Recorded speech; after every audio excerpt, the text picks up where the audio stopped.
Welcome to Buddha at the Gas Pump. My name is Rick Archer.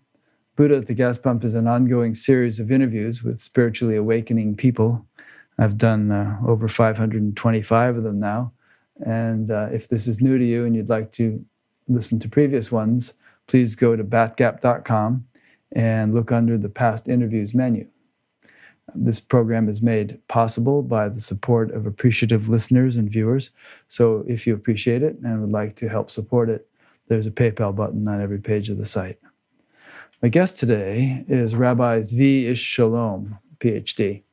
He is a professor of wisdom traditions at Naropa University and is the founder of Kaduma, a universal mystical school that teaches a step-by-step approach to spiritual awakening and personal development. Integrating the timeless wisdom of the great mystical traditions with cutting-edge knowledge of psychology, science, and the somatic healing arts, Zvi gently points us towards the primordial light of boundless freedom that abides at the heart of our experience. He is the author of the book, The Kaduma Experience. Let me get that on camera. The Primordial Torah, and he teaches retreats, workshops, and inner work groups internationally. He's based in Boulder, Colorado. So it's welcome Zvi. I said welcome Zvi. And I met Zvi out at the Science and Non-Duality Conference in October, and it was nice. We were actually going to do this interview then, and I had publicized it, but we were both feeling a little tired, and we had scheduled the interview for the nighttime. We thought it'd be better to put it off and do it over Skype. So that's what we're going to do now. So Zvi, as usual, I've read quite a bit and listened to quite a bit of your talks and your book over the past week or so. And you alluded in both to some very profound, transformative, and really rather difficult in many ways awakening that you had back in your 20s. Now you're about 40, I guess.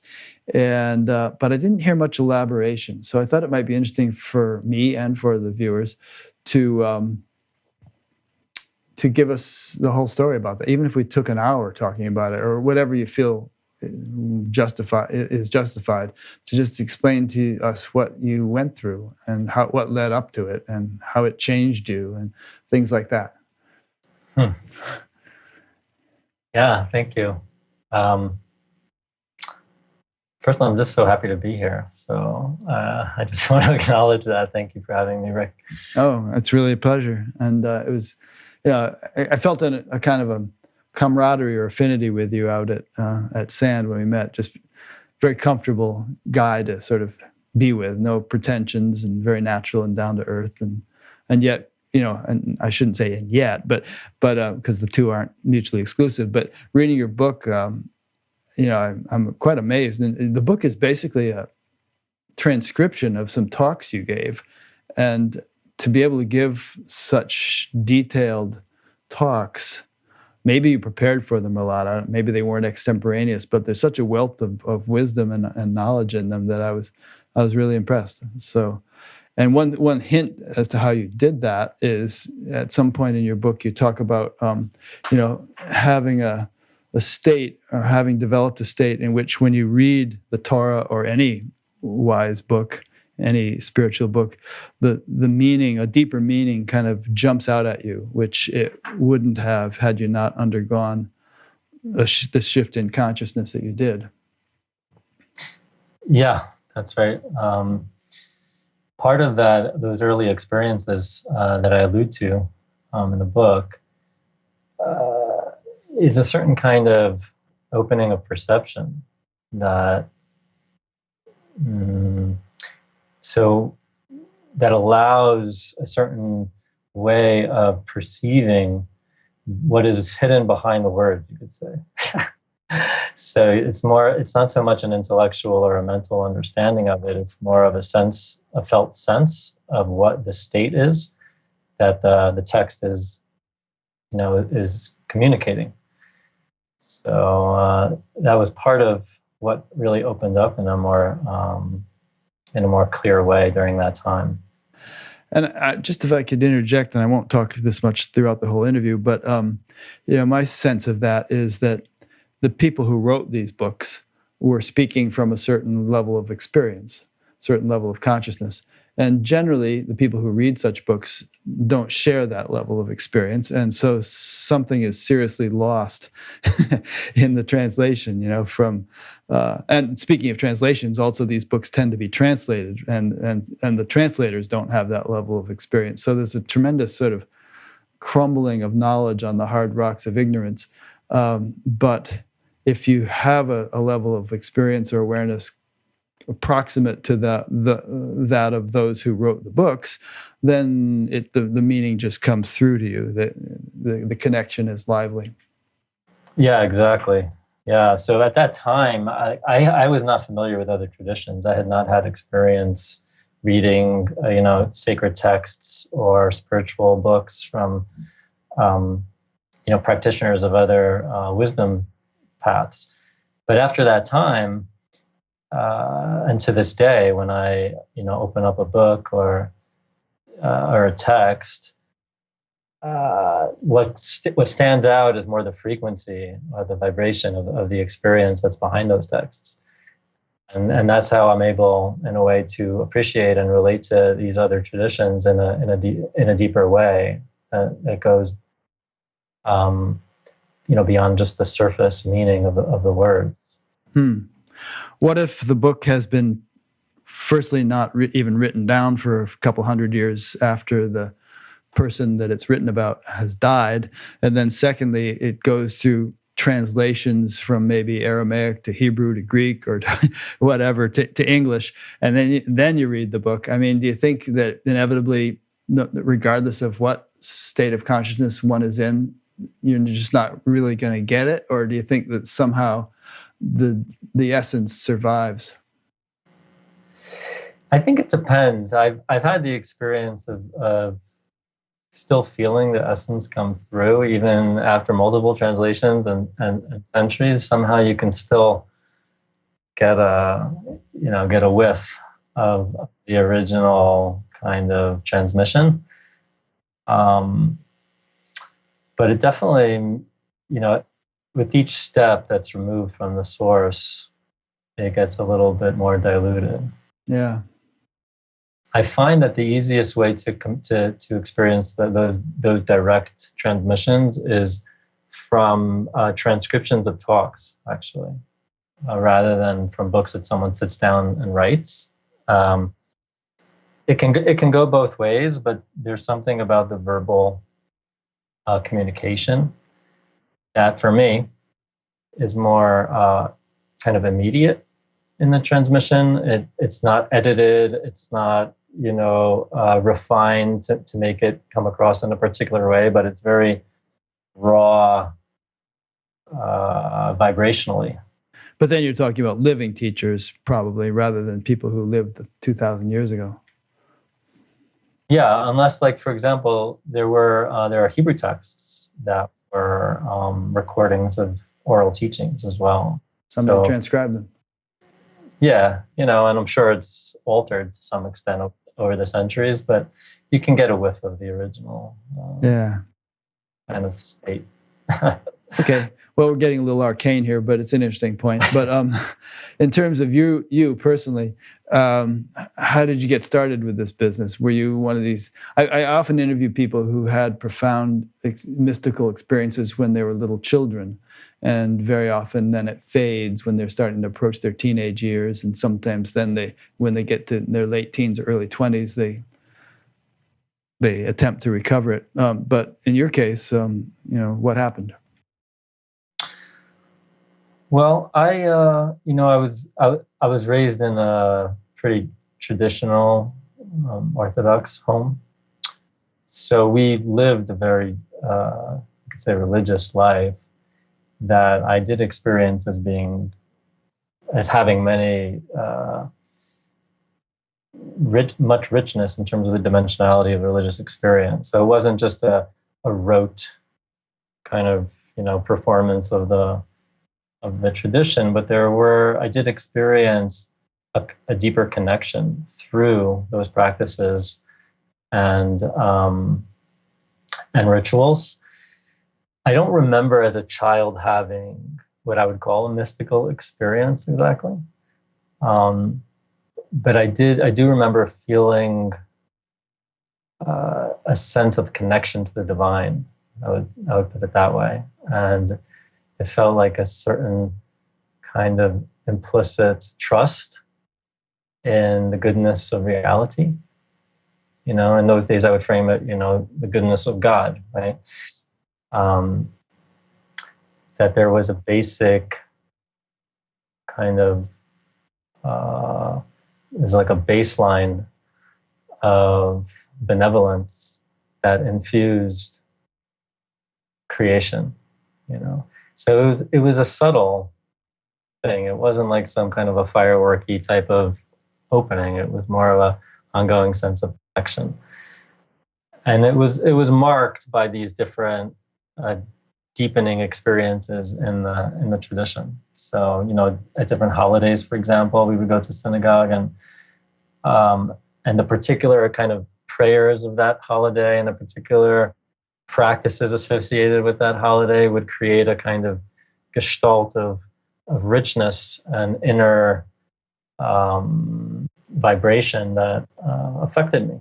That's nice. I would say as a child, yeah. So I felt connected through that paradigm.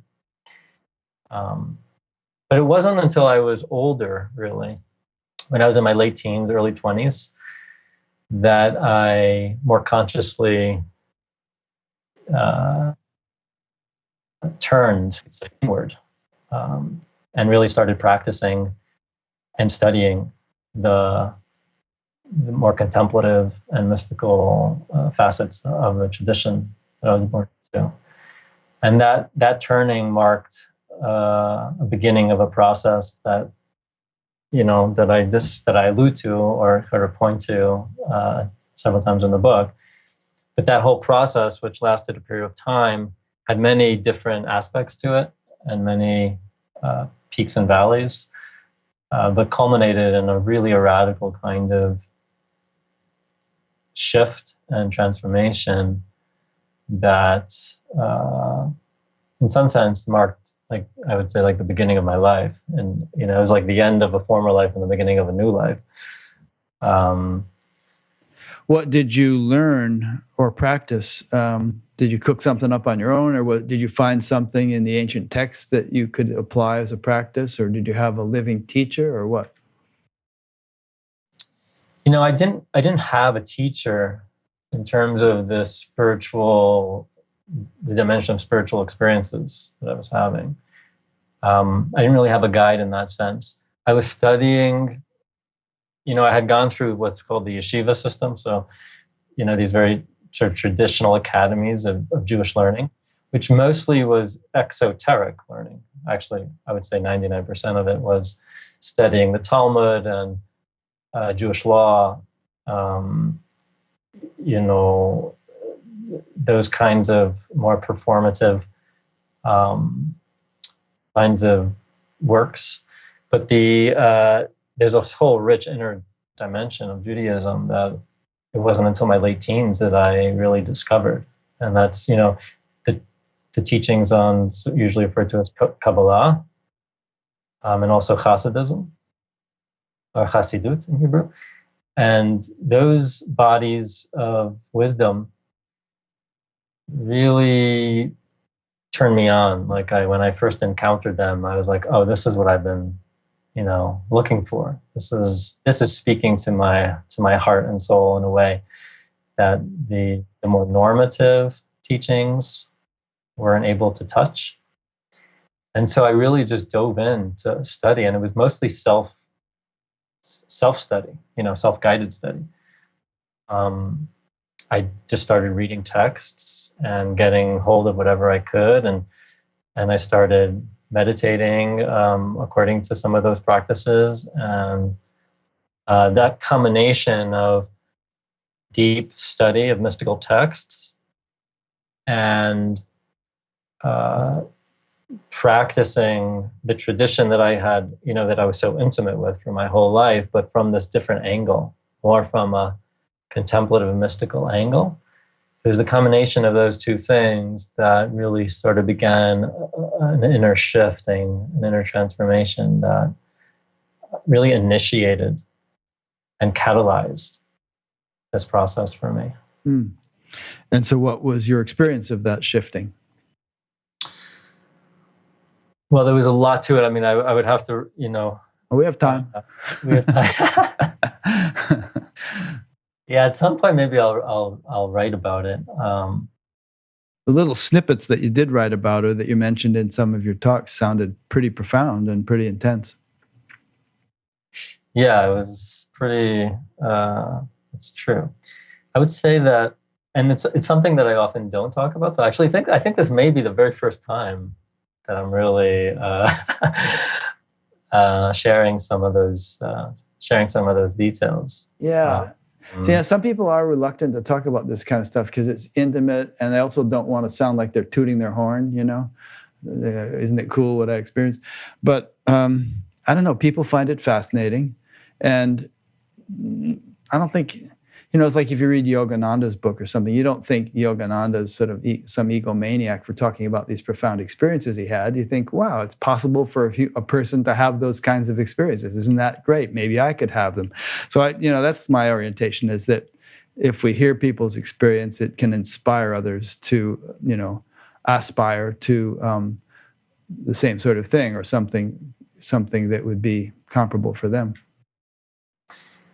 Yeah, it totally makes sense. Traditionally, there's also another reason why some of those experiences are not shared, and that has to do more with, not wanting to somehow erroneously present these fantastical kinds of experiences as something to be sought after, or as some kind of as holding more value in some sense than, a more gradual, progressive kind of path. So we don't want to, the risk is, that it would create more attachment for people to have it go a particular way. So I'm happy to talk about it, but I just want to have that caveat. Yeah. No, that's really important. I mean, I spent years and years, decades in a particular meditation group, and I just wasn't the flashy experience type, and some people were, and there were definitely times when I was envious. I was like, "Gosh, why aren't I having those things?" But in the long run, it becomes evident that that's really not that important. That some people are just wired that way, others aren't. But the significant development is, as you say, more incremental, more gradual, more abiding. It's not fireworks. Yeah, exactly. And in our school in Kaduma, we emphasize really the gradual, step-by-step, kind of layer-by-layer path, since it is more integrated and more sustainable path for most people. My experiences early on were very explosive, and that brought with it also a lot of difficulties that weren't really necessary, if I had a more progressive path. So, so it's important, I think, for our listeners to appreciate that if you don't relate to some of these experiences that I describe, that doesn't say anything or mean anything about your inner state and in terms of the value of your path. Yeah. And also, I mean, some of the people that, in my experience, who were having these flashy experiences back in the 70s, ended up just going off the deep end in one way or another. I mean, I saw one woman that was in the paper getting arrested for, drug possession or something. I mean, it just... it's just it's interesting. It's interesting to know that people can have these things, but it's, if it's not happening to you, don't sweat it. And it's no guarantee of any kind of long-term significant development. But having said that, usually you read people like Ramana or the Buddha or various others, and they had profound experiences. So it kind of goes with the territory, but there's not a tight correlation between that and ethical development or, permanent establishment in being or any such thing. Exactly. Yeah, if anything, it's it's sort of the other direction. People who tend to have these explosive experiences tend to be less integrated and more difficult for them to actually kind of mature into a full. Yeah, they might be biting off more than they can chew. Yeah, exactly. Yeah. So I would say now that we're clear about all that, I've got to set the stage here. we've established all the disclaimers. Yeah. I would say that my personal path or those early experiences I could divide up into two main phases. The first phase was more of a devotional phase that was marked by a deep practice of prayer. It wasn't like formulaic prayer, like just reciting, the Hebrew sort of liturgy, which is the way I was trained to pray as a child. It was more personal prayer. So really spontaneously relating verbally through body language with the divine. And I would talk to God as a formal practice. And this is actually found as a practice in the Hasidic tradition. And it wasn't that I was really following a particular thing. It was just more of an upwelling of inspiration that came just through my own, connection to and desire for the divine. Yeah, you mentioned that you would sometimes stay up all night in bed communing with God. Yeah. I was wacko. I was like nuts for God. I was, love obsessed, you could say. Like, if someone like meets someone and they fall in love with them and they're just like, they can't stop thinking about them and they want to be with them all the time and they want to talk to them on the phone all the time. It was like that. That's great. Patanjali in the Yoga Sutras says that the yogis who have vehement intensity are the ones that realize most quickly. Yeah, that makes sense. Yeah, and at the time I didn't, in retrospect, I can look back and say, yes, that's absolutely true. I think that my path, in a sense, opened up because of that initial devotional enthusiasm, passion, heartfelt kind of desire. Like I didn't have any model really of where this was supposed to go. Like I had no real map that was laid out that I was trying to walk down. This was like a real heartfelt, kind of self-inspired movement. Like I just wanted to know God. Like would you say you were a pretty happy guy, or were you suffering, and so your yearning for God was born of that suffering? I was certainly I certainly had all kinds of suffery kind of knots, I know what would it be like knotted up. But I wasn't unhappy, and I feel like the primary, I would say there were two threads to this movement. One was not connected to relief of suffering.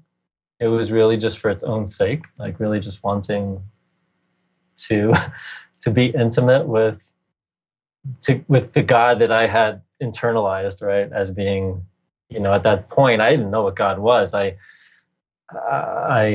had all kinds of ideas about it.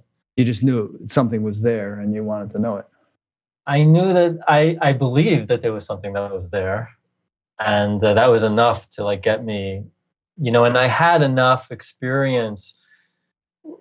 I had enough of a sense of, you could say, like a kind of benevolent spirit that's animating all of reality. As a child, I had already known that, not directly, but is like a sense of it, you could say, that there was enough of that sense that I trusted that there was indeed such a reality behind the veils of perception.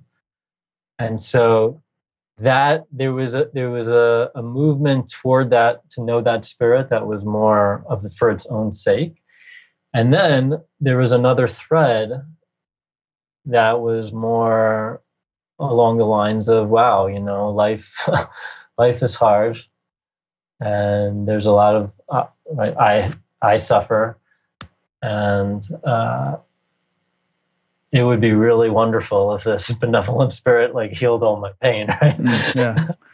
So there was also that kind of yearning, I think, for freedom from suffering. So there was both, I would say. There was both there at the same time. And both of those threads were kind of intertwined in a way in this prayer practice. So I was going deep into prayer, and I also started doing various kinds of meditations at that time. It was at the same time, I would say, in my early 20s, that I was getting turned on to these mystical texts and playing with different meditation practices that I was discovering in these texts. So I think the meditation was also deepening the prayer, and the prayer was sort of inspiring the meditation, and the two were going hand in hand. But primarily it was a devotional inspired path at that point. And as I was deepening into that, what I started to experience was I started to feel myself drop into a real sense of intimacy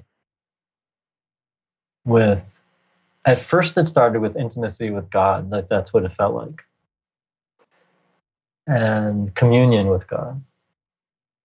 And I started to, let's see if I can describe. It was as if there was a presence of sweet, innocent, pure, loving,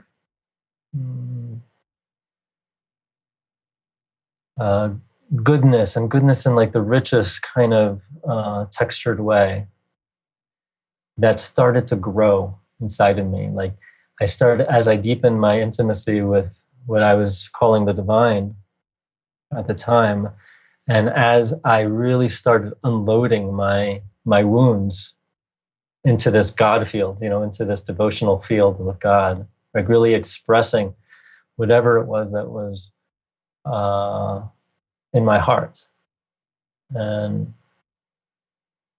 even in my body, because this was a very embodied sort of practice of prayer. It wasn't just saying words, it was like moving with the spirit of what I was experiencing. So if I was experiencing pain, my body, I would let my body kind of express that in its prayer to God. I would go into those postures. If it was experiencing anger or frustration, then I would, yell at God and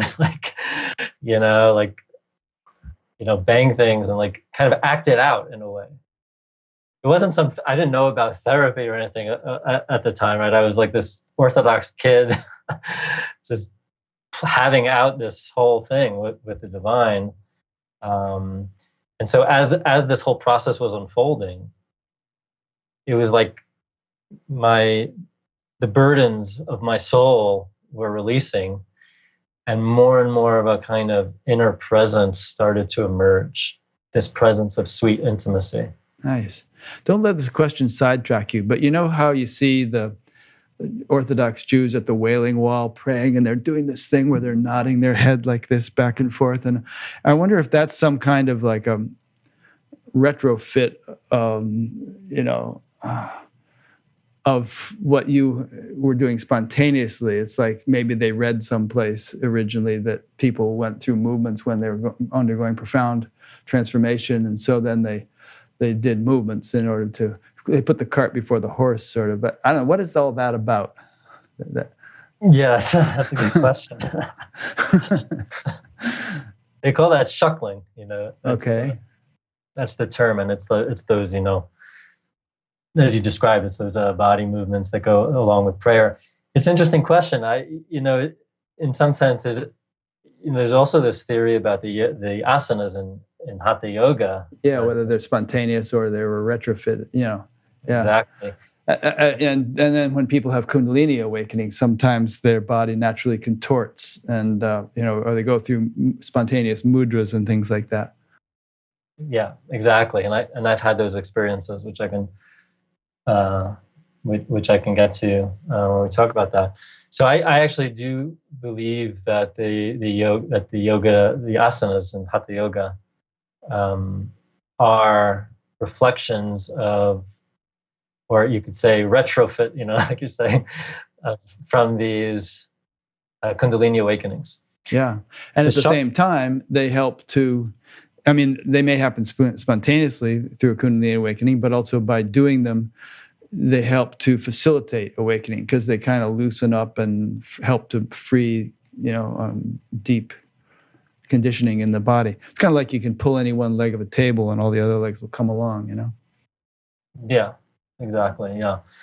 And I think the shuckling, which is to shake, really, that's what it means, is a shaking, is also in some sense, we don't know for sure, of course, but I think is a good, it's a solid hypothesis to say that movement, reflects like the spontaneous movements that can happen during prayer. Because I've experienced that. It's kind of a mimicking of them, because probably those guys don't really have to do that based on their subjective experience, but people did that, and so somehow it became a thing. Yeah, and it can bring people, just like yoga, right? You just like maybe it elicits something. It brings them into a more embodied kind of connection to the prayer, which can bring in a whole other kind of experience. Okay, well, that was a bit of a tangent, but I'll let you get back to what you were saying. Yeah, so this presence started to just kind of grow and blossom, in a sense, inside me. And as it grew, it became clear that the way I started to relate to it was, this is the divine presence that's like birthing in me, that's like growing in me. And because it had this quality of, it was such purity, like it was, and had such richness and depth to it. It was not like anything I had ever experienced before in ordinary human kind of mode of experience. It was like a kind of magical substance, a magical elixir of divinity, of divine presence. And this was kind of starting to fill me up, through this process. And as it grew and started to nourish me from the inside out, it actually began to initiate a whole other process of deepening, I would say, that brought in, and there was a lot to this whole phase, but it brought in, it sort of inspired a whole other phase of the journey that was more of a phase of non-devotion, but of some kind of annihilation. Yeah, I noted down some quotes from your book. You said there was a very intense black fire that consumed my entire body, soul, and burned me away. There was literally nobody and nothing left at all. For a long time, I could not find any sense of self whatsoever. Yet everything carried on as usual around me. I felt super alive life unfolded in a spontaneous way. There was intense aliveness, but there was not anybody there that was alive. There's more, but I'll let you say some more. Yeah, exactly. And before that incident that I described in the book, there was a lot that happened before that kind of was a deepening into deeper and deeper states of silence, and it was also during this time that there was a lot of these spontaneous purification kinds of processes that were occurring that would be akin to, of course, at the time I had no language for this, but it would be akin to some of these descriptions of Kundalini processes, where you're just kind of, your body is clearing out all content, all, you could say, impressions from our historical life, our historically conditioned life. And so there was a whole kind of process of this that was going on for several weeks, a very, very intense kind of purification. But somehow you realized that something good was happening. You didn't think you were having seizures or something like that. It's kind of a miracle that I stuck with it, because it was so, I trusted in a deep way that this was guided by the divine. It grew out of this deepening intimacy with God, right? So I had this deep trust that what was unfolding, even though it was super, super difficult, really, and really even painful on a physical level. Yeah. But I knew in a deep way that there was a real kind of intelligence. There was a divine intelligence to this process that was like way beyond me, and that like I could either just surrender to this thing or try and resist it or try and fight it. And I just had enough trust that I allowed it. Like I allowed it to happen. And it's a little bit nuts, because there were things that were happening that were just not.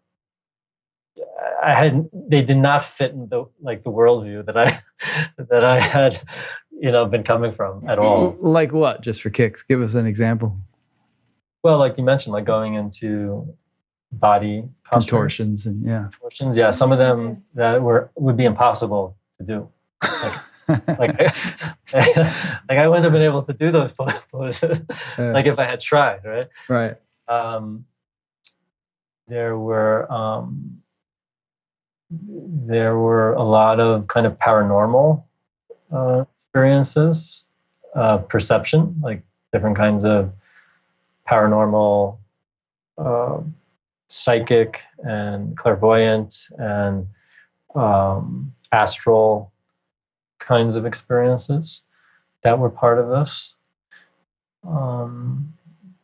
There was a spontaneous, what I would now, because I have a context for the Hindu tradition, spontaneous kind of pranayamic, or pranayama breathing practices, very, very intense. There was just altered perceptions of various kinds that, I had no explanation for. Like those kind of, like a whole constellation of bizarre kinds of experiences. Yeah. It's interesting that you went through all this without a teacher to sort of reassure you that, it was okay. No, yeah, I know. It's kind of I was really out on a limb. Like I was in a way, like I knew I was on an edge that, maybe I was going crazy. Maybe I really didn't know exactly what was happening. Other than I knew that that my intention was very sincere, and that I felt this presence there with me. And that presence was my teacher. That was my guide. That was my reference point for for some kind of an inner stability and connection that I trusted deeply enough. In some sense, I felt like everything that was happening, like I knew on some level, was part of this benevolent process of opening, even though my whole rational, like conditioned, right self was kind of going bonkers. Did you feel that the presence had a sentience to it, such that, almost as if a guardian angel kind of thing, or maybe that I'm just using that as a convenient term, but that you were sort of being looked over or looked after by a compassionate or well-meaning guide of some kind? It did not feel like a sentient being in that, like an entity. It didn't feel like that. It felt like it was. But the vastness had a sentience to it. Yes. Yes. The vastness had a sentience to it. Yes. Yeah. Yeah, I like that. I mean, because sometimes vastness or the absolute or whatever is portrayed as kind of like a rock, dumb, just being, without any sort of intelligence inherent in it. But what you were describing, and what I think many people experience, is that there may be some level of it that's that way, but there's profound intelligence permeating and orchestrating everything. Yes, and that is, I cannot find any part of me that has any doubt about the you could say the divine intelligence that's guiding, that is animating our human experience. Nice, I like that. It's it's more real to me from my vantage point than anything in the sort of usual, sort of conventional human realm. So, yeah. Do you want to continue, or you want me to ask a question or read a bit more from your book? I'll just say that I'll say that about that experience that you described. That experience was, in a sense, a culmination, if you will, of this phase of these spontaneous purification, what I call purification kinds of events that one could position as a kind of Kundalini type process, and it culminated in this kind of burnout, you could say, what felt like a burnout, and it really changed my perception in a radical way. It's what initiated, for the first time, I would say, really initiated a non-dual type of experience, which, the former kind of experience of the divine presence was really one of union. It just felt like communion and union with God. Like I was becoming more and more unified with this presence. This presence was in me, I was in it. It was like where I ended and this presence began, started becoming blurred. And it was like this presence of divine sweetness and purity and love. But with this burnout experience, it was like everything was erased. And not only was the conventional sense of self erased, like any sense of being a person, with a history or thoughts, all of that was just totally. But also, this sense of a self in union with God was also erased. So it was like everything was annihilated, including God, right? Including this sort of presence that I had come to become, like, in some sense, wed to. So there was just like, and all that was left was just a sense of just clear, just perception, you could say. It was just awareness, but there was no location to the awareness. It wasn't like I was perceiving reality. It was like just reality was aware of itself. And there was no demarcations or divisions in perception, which was like I mean, if I, up until that point, things were wacky, but this was like, I had no, like, there wasn't even any way to process this. Yep.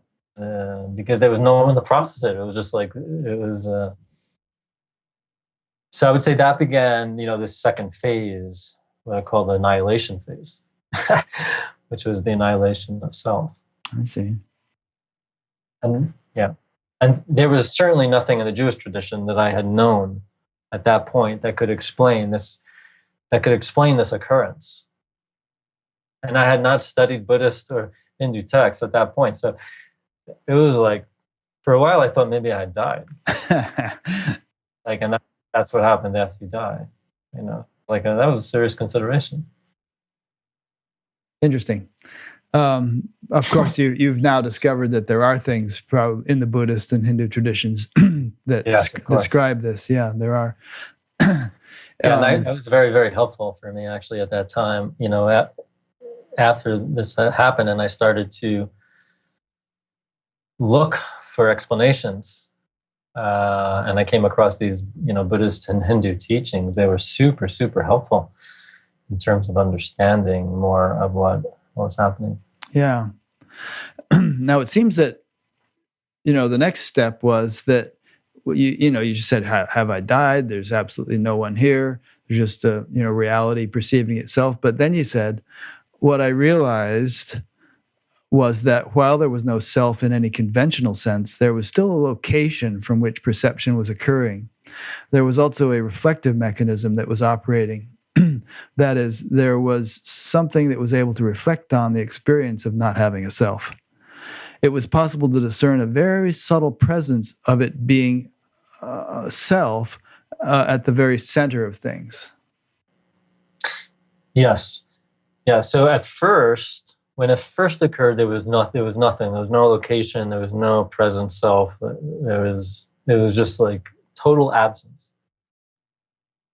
And then as I kind of settled into that, for lack of a better word, or like there was a sense of, okay, accepting it in some sense. Then I started to explore more of this phenomenon, and it was in that there's actually more subtlety to this whole thing. I don't know how much we want to get into it. Oh, get into it. Go ahead. So I'll mention it because you mentioned the passage where I talk about the black fire. So the black fire is actually important because before there was just the vastness of non-dual sort of space, there was a sense of deepening into a black void, you could say. And this was what I mentioned, the journey of silence earlier. I call it the journey of silence in the book, which was a deepening into deeper and deeper states of inner silence.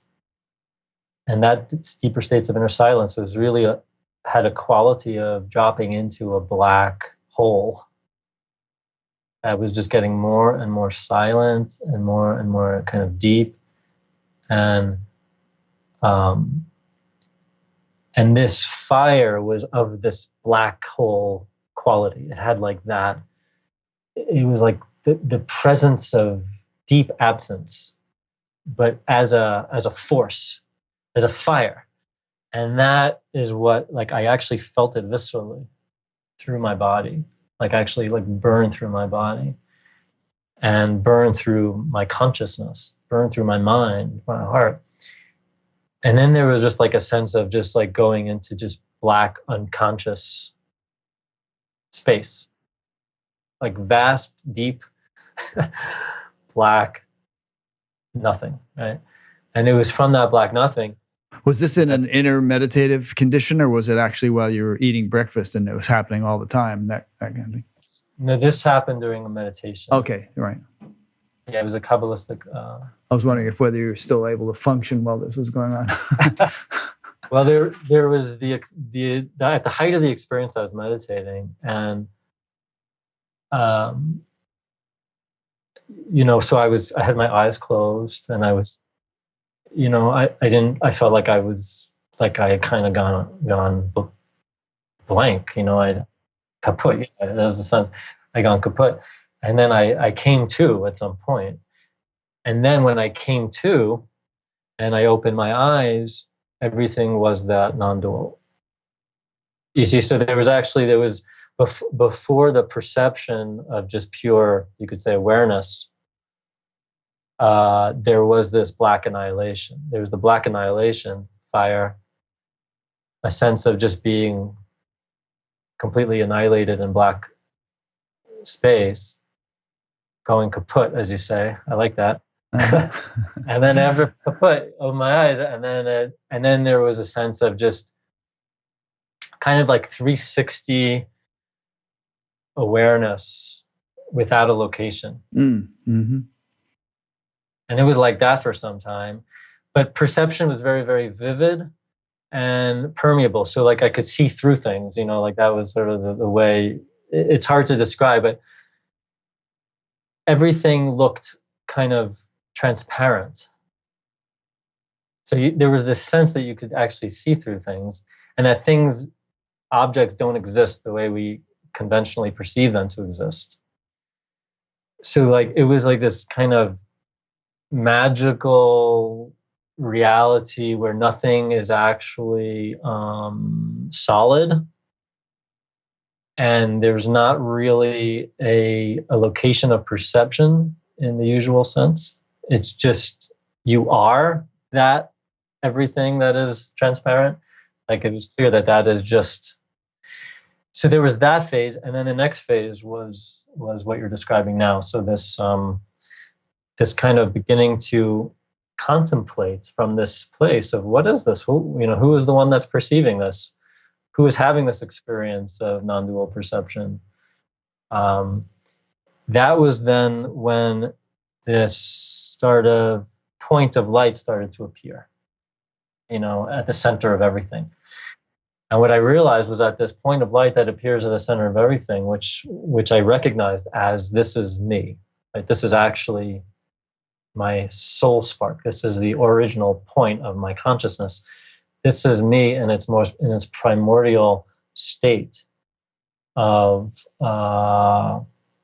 existence, not existence in the usual sense, but in its eternal existence. Yeah, right? Is that what you're referring to as starlight in your book? Yes, exactly. So, here's a little passage. You said, starlight is the first light. It is the original primordial light of creation.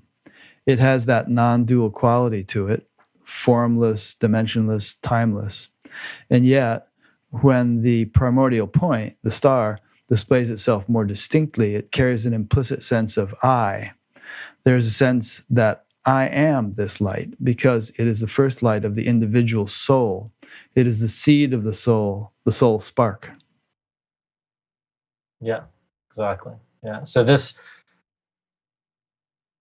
point of light, this starlight, can manifest as you just read, as either a distinct kind of star, light shining in vastness of space, but a clear sense of eternality. Like that's the mark of it, is that it doesn't feel like it was ever born or will ever die. There's a distinct sense that this eternally abides.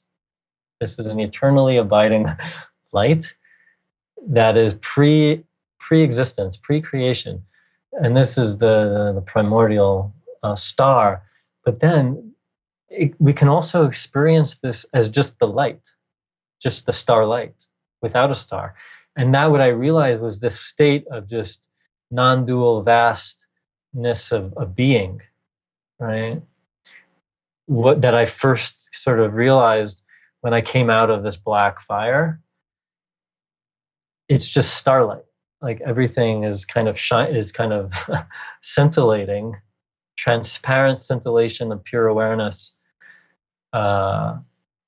as reality, without a particular location, without a particular center. Or the starlight can kind of crystallize into a particular form, to a particular spark of light, which then gives a sense of there being a center to the self. But it's not the ordinary self, like that we usually think of as self. It's not a thinking self. It's a being self. It's a self that is of being. It's being manifesting as a first spark of itself, as a first spark of a something that we can call an individual consciousness. So that's the discrimination between the starlight and the star. And they're both of the same nature. They're just different manifestations of it. You're doing a really good job of describing something that's really hard to describe. You know how the Genesis says, "Let there be light," and there was light. And in the Vedic tradition, or at least some aspects of it, and perhaps some other traditions, they understand that the subtlest realm of creation is light. It's called the celestial field. And there are beings which dwell there who have celestial bodies, who live in celestial homes, and the whole thing is just fabricated of light. And then things get more concrete and more manifest from there. But many people do kind of experience that realm. Not many, but people do experience that realm. And I have something else I want to ask you about light, but maybe you want to comment on that before I go on. Yeah, it totally makes sense.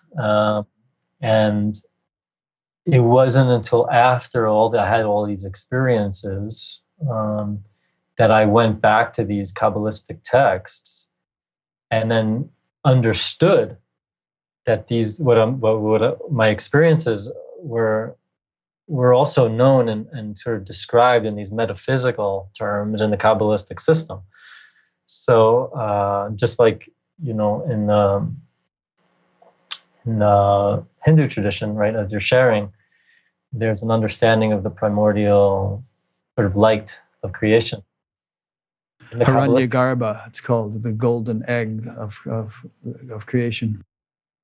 Yes, that's beautiful. Yeah, there's in Kabbalah, and a lot of what I do in this book, really most of the book doesn't talk about my experiences, as you know, right? It's mostly... I know, we're just squeezing that out of you. It's good. It's good. It's a good exercise to speak to the experiential source of actually these teachings, right? Because the Kaduma teachings that I articulate in the book they're really what they're just showing. They're articulating they're mapping out these experiences in a way that can be kind of utilized, can be retrofitted perhaps, or replicated or duplicated through practice by people.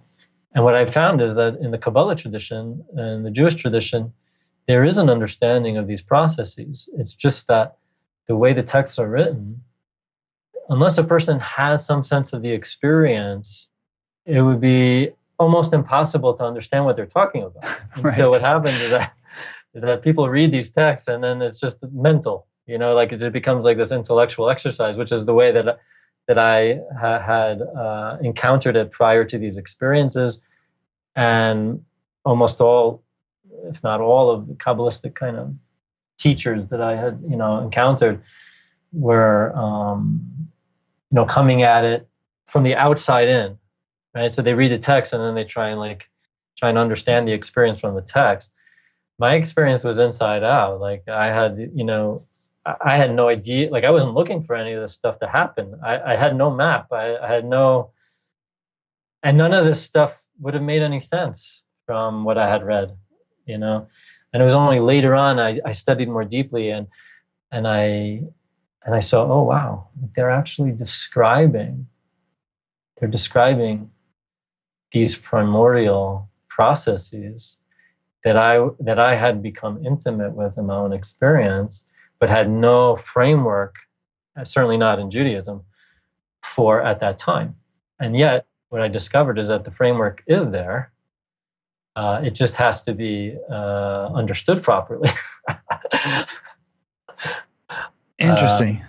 Yeah. Well, I want to ask you another question about light, but the thought that just popped into my head when you said that is that, you could actually be instrumental in helping to bring about a sort of a renaissance or a rediscovery of the true meaning of, or the inner meaning of all these things. That, you could write a commentary on certain scriptures, saying, here's what they said, and here's the experience they were actually referring to, and then here's another thing, and here's that experience, without, tooting your own horn too much. But obviously, these guys wrote this stuff down because they considered these experiences significant and worth writing about.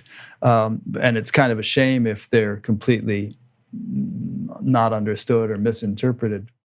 There may be a coming generation which would find this extremely useful, because my feeling is that more and more people are going to sort of be awakening experientially, and they already are.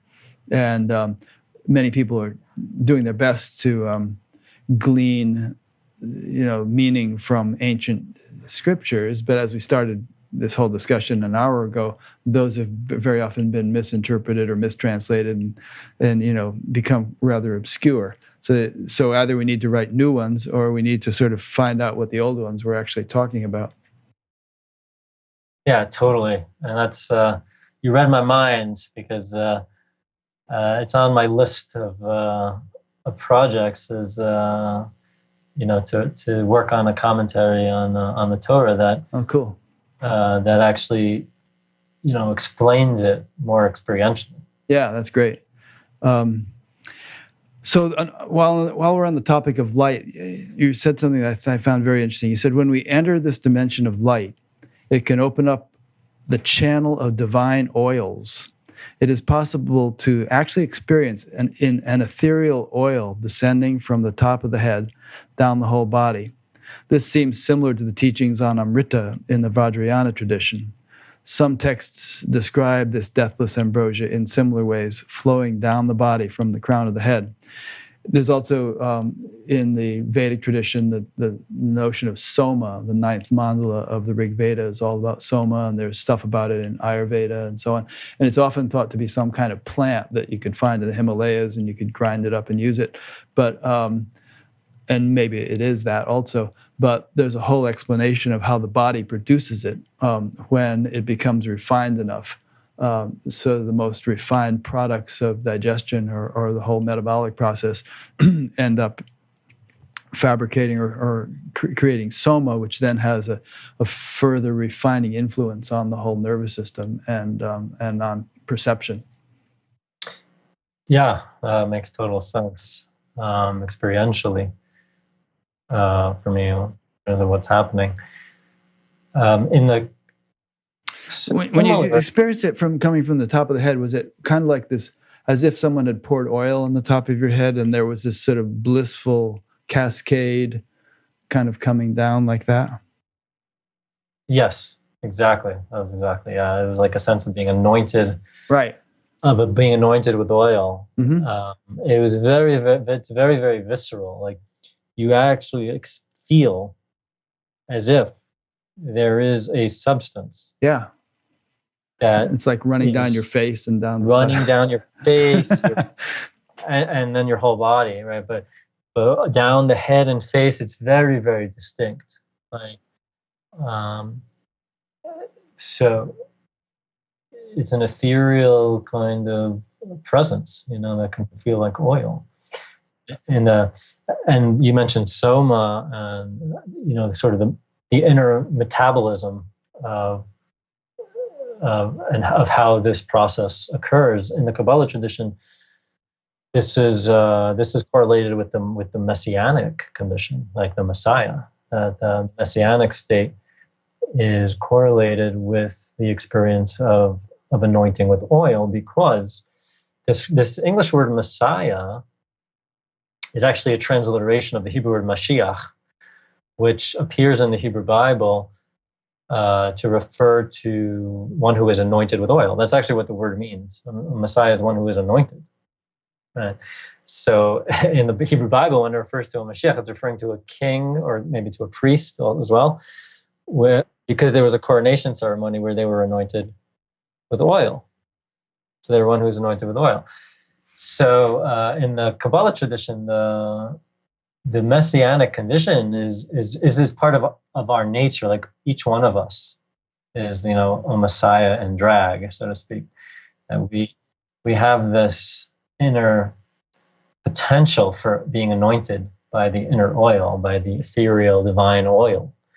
And it's part of connecting to the starlight dimension, in my experience, at least, at any rate, right? It could be other people have a different process in which this plays out. In my experience, it was when I connected to that state that this ethereal oil, I had that sense of that anointing.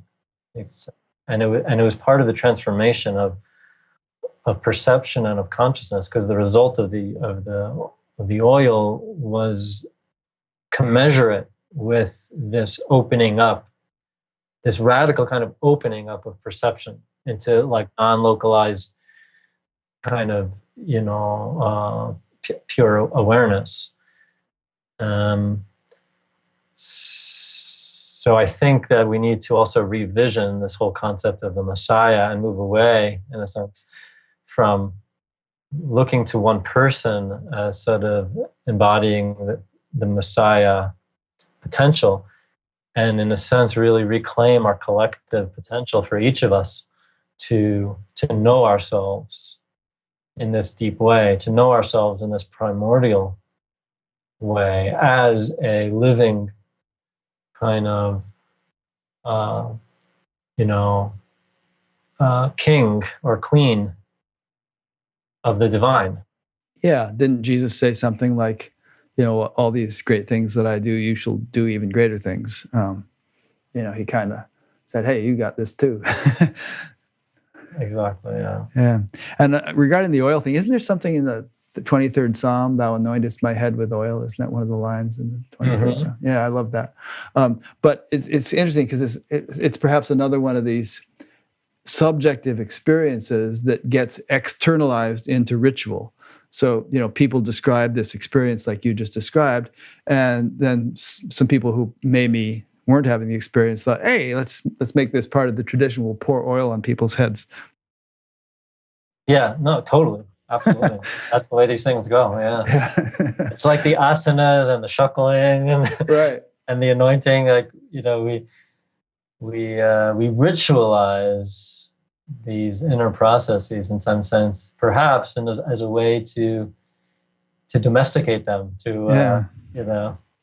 Or maybe there's a value in them in that they're symbolic of a subjective experience, but perhaps people eventually forget the symbolism and take them too literally. Totally, yeah.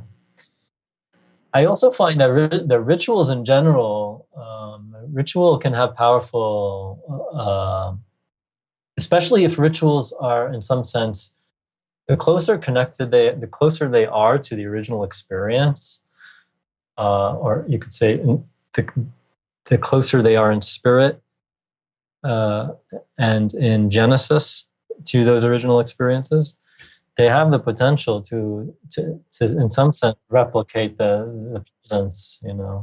I think that's what draws people to ritual so much, is that they actually feel something happening. They may not have all the language to articulate the subtleties of it, but it's like people can feel these forces at play when they perform rituals.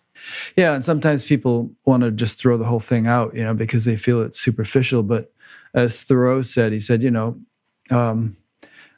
built castles in the air. That's where they belong. Now build foundations under them. So we don't necessarily have to chuck all this rich tradition, but it could be supplemented or substantiated by an experiential foundation. Totally. Yeah. Okay, so we spent the first hour and 15 minutes talking mostly about your experience, but we've obviously, gone off into various profound bits of knowledge. Is there anything more you want to say in this sort of chapter of the conversation? And actually, here's a good segue point, perhaps, that might help us do that, and then we can get on to talking more about your book. A question came in from Tom in Chicago, who asks, what is the color of light in this dimension? Does it gradually change colors, or is it a constant color? I've heard the color golden referring to this celestial light, but what do you have to say to Tom? Yeah, so you're referring to the starlight. I believe we had that whole conversation about light and inner light and starlight and everything. I think he's asking, is there a color to it? I think this is a good segue because there's a whole, in the book, I talk about the colors actually a bit. The starlight itself is colorless. It's like color of starlight. Like it's a primordial, and this is the thing about the starlight, is that there's a, like, I can legitimately use the word light to kind of point to it, even though there's no light to be seen. Like, it's not a visible light in the usual sense, and even in the inner sense, it's like it's as if, it's the light prior to it coming through the prism. It's like the colorless light that is the essence of light. It's like the light that goes into a prism is actually all the colors combined, but they end up, being colorless when they're all combined. Exactly. Yeah, that's really the perfect metaphor then, because it's like all the colors are implicit in the starlight. So it has this sense of like potency. Yeah.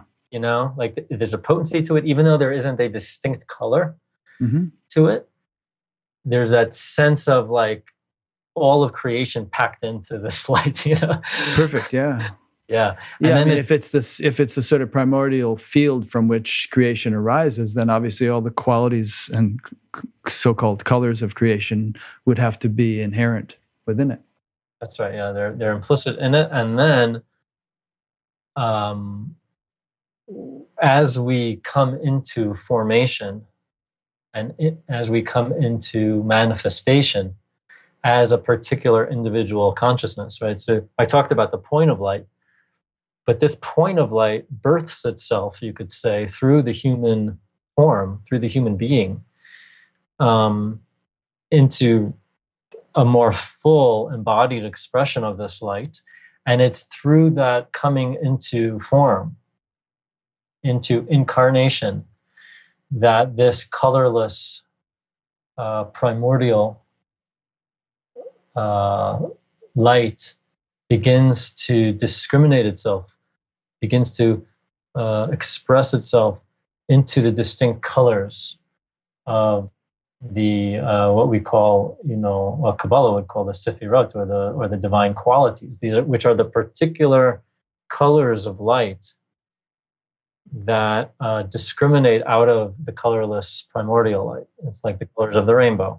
So all of the realm of manifestation, the world of appearances, the conventional world that we typically experience, is constituted by various combinations of these colors, of these discriminated light forms, each of which has a particular quality that can be experientially discerned through our inner and outer experience, actually.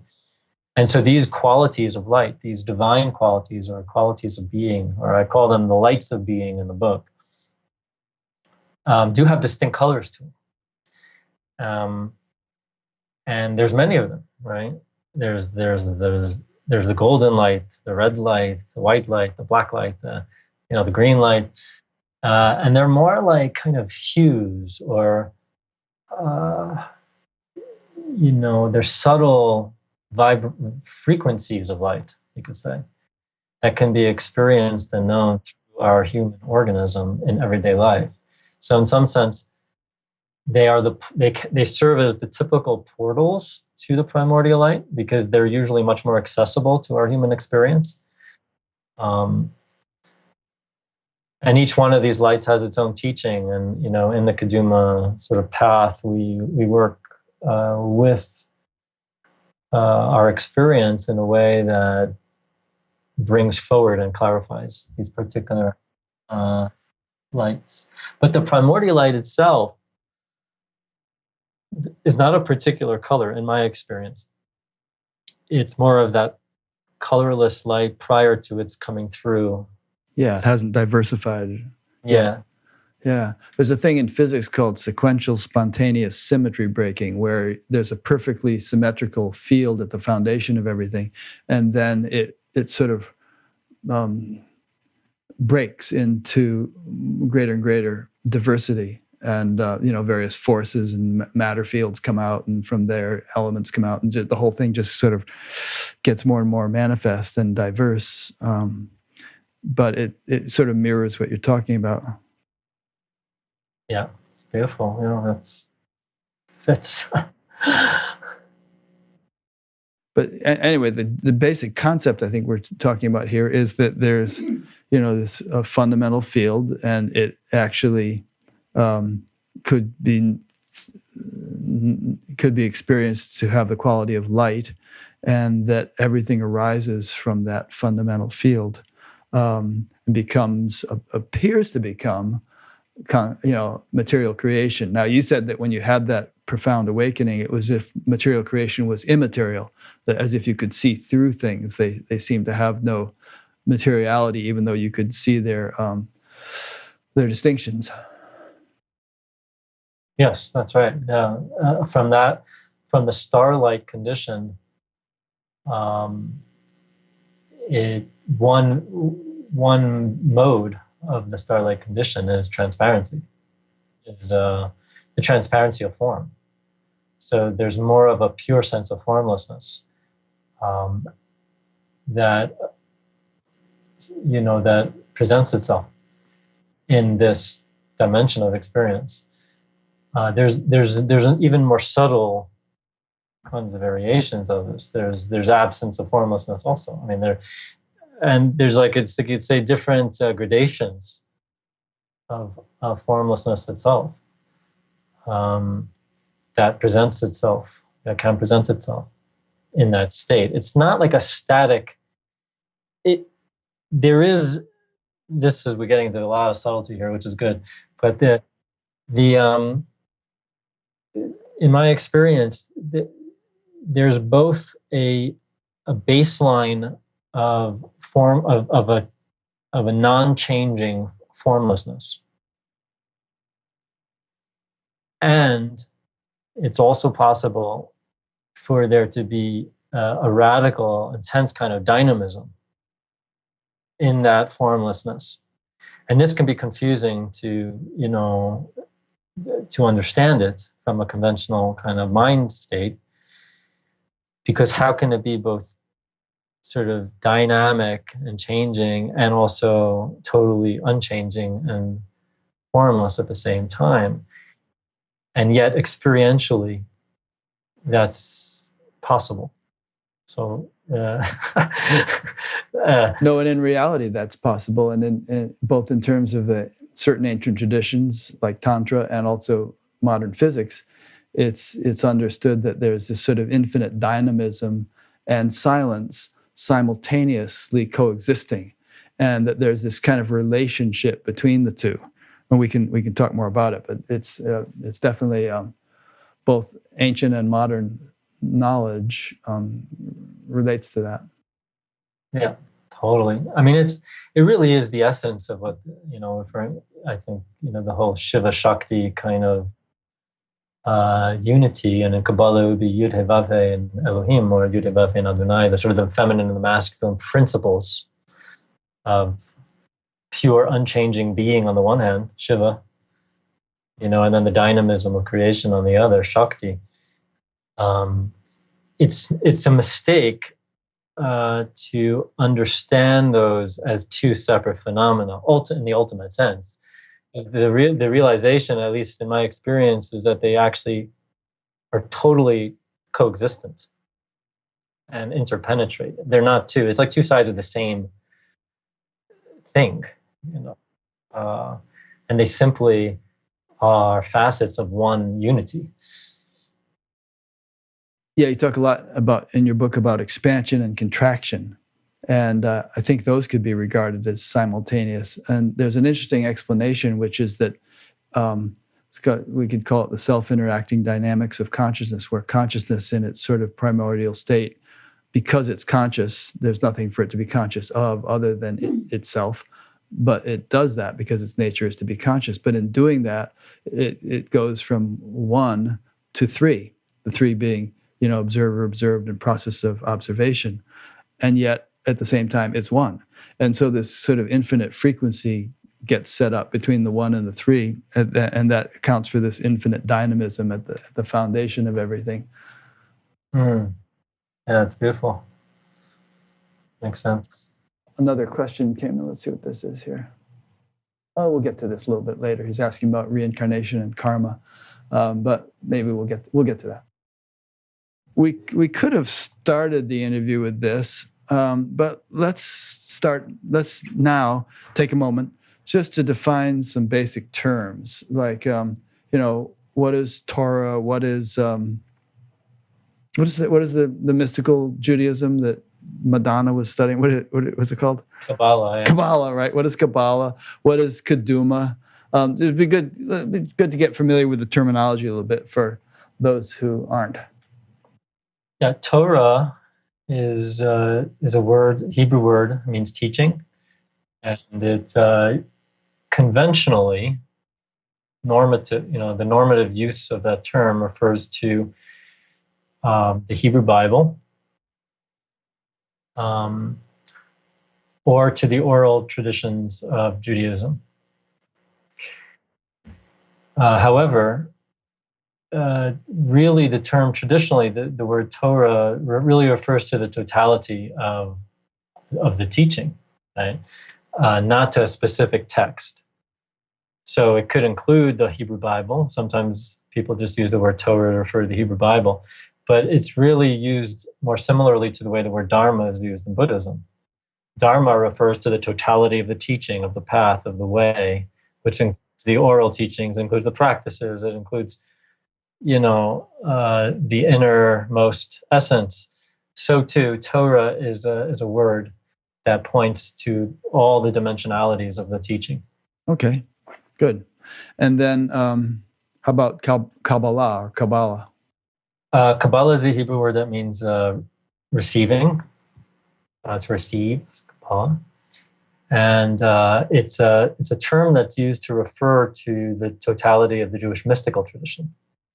So there's a subtle distinction we can make in that,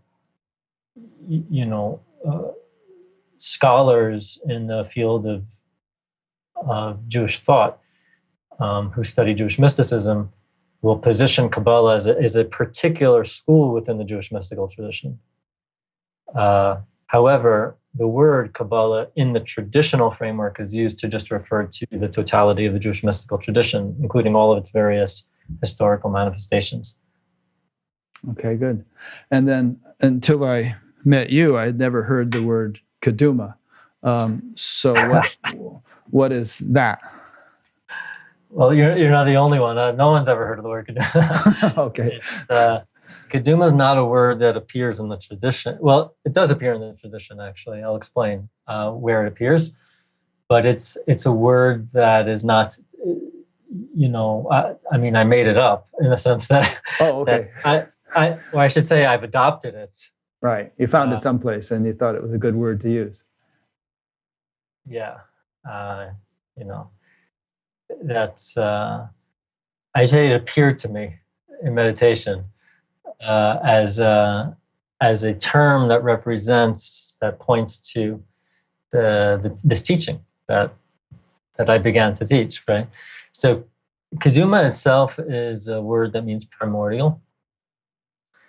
And it appears in an ancient Hebrew text that talks about um, this principle of there being a Torah Keduma, a primordial Torah that existed before the creation of the world.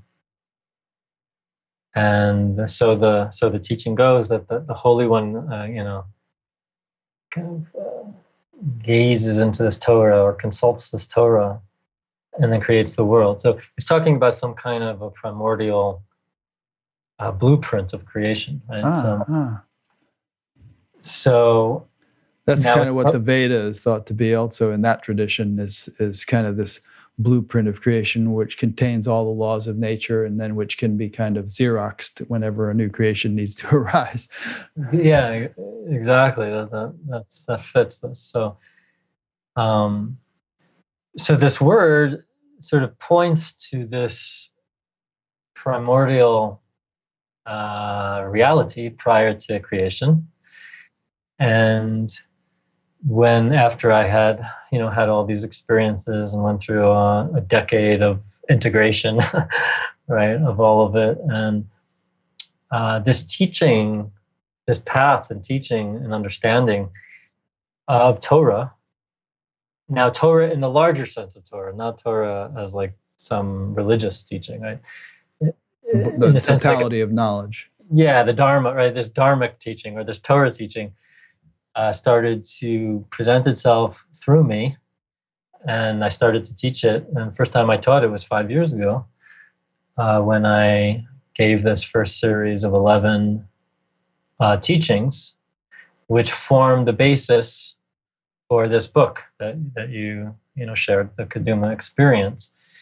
When you say it presented itself through you, did you sort of feel like kind of an inner prompting that you just had to expound this stuff, and that you almost felt like you weren't the originator of it? It was just sort of, you were the channel for it, maybe. Yeah, that's right. Okay.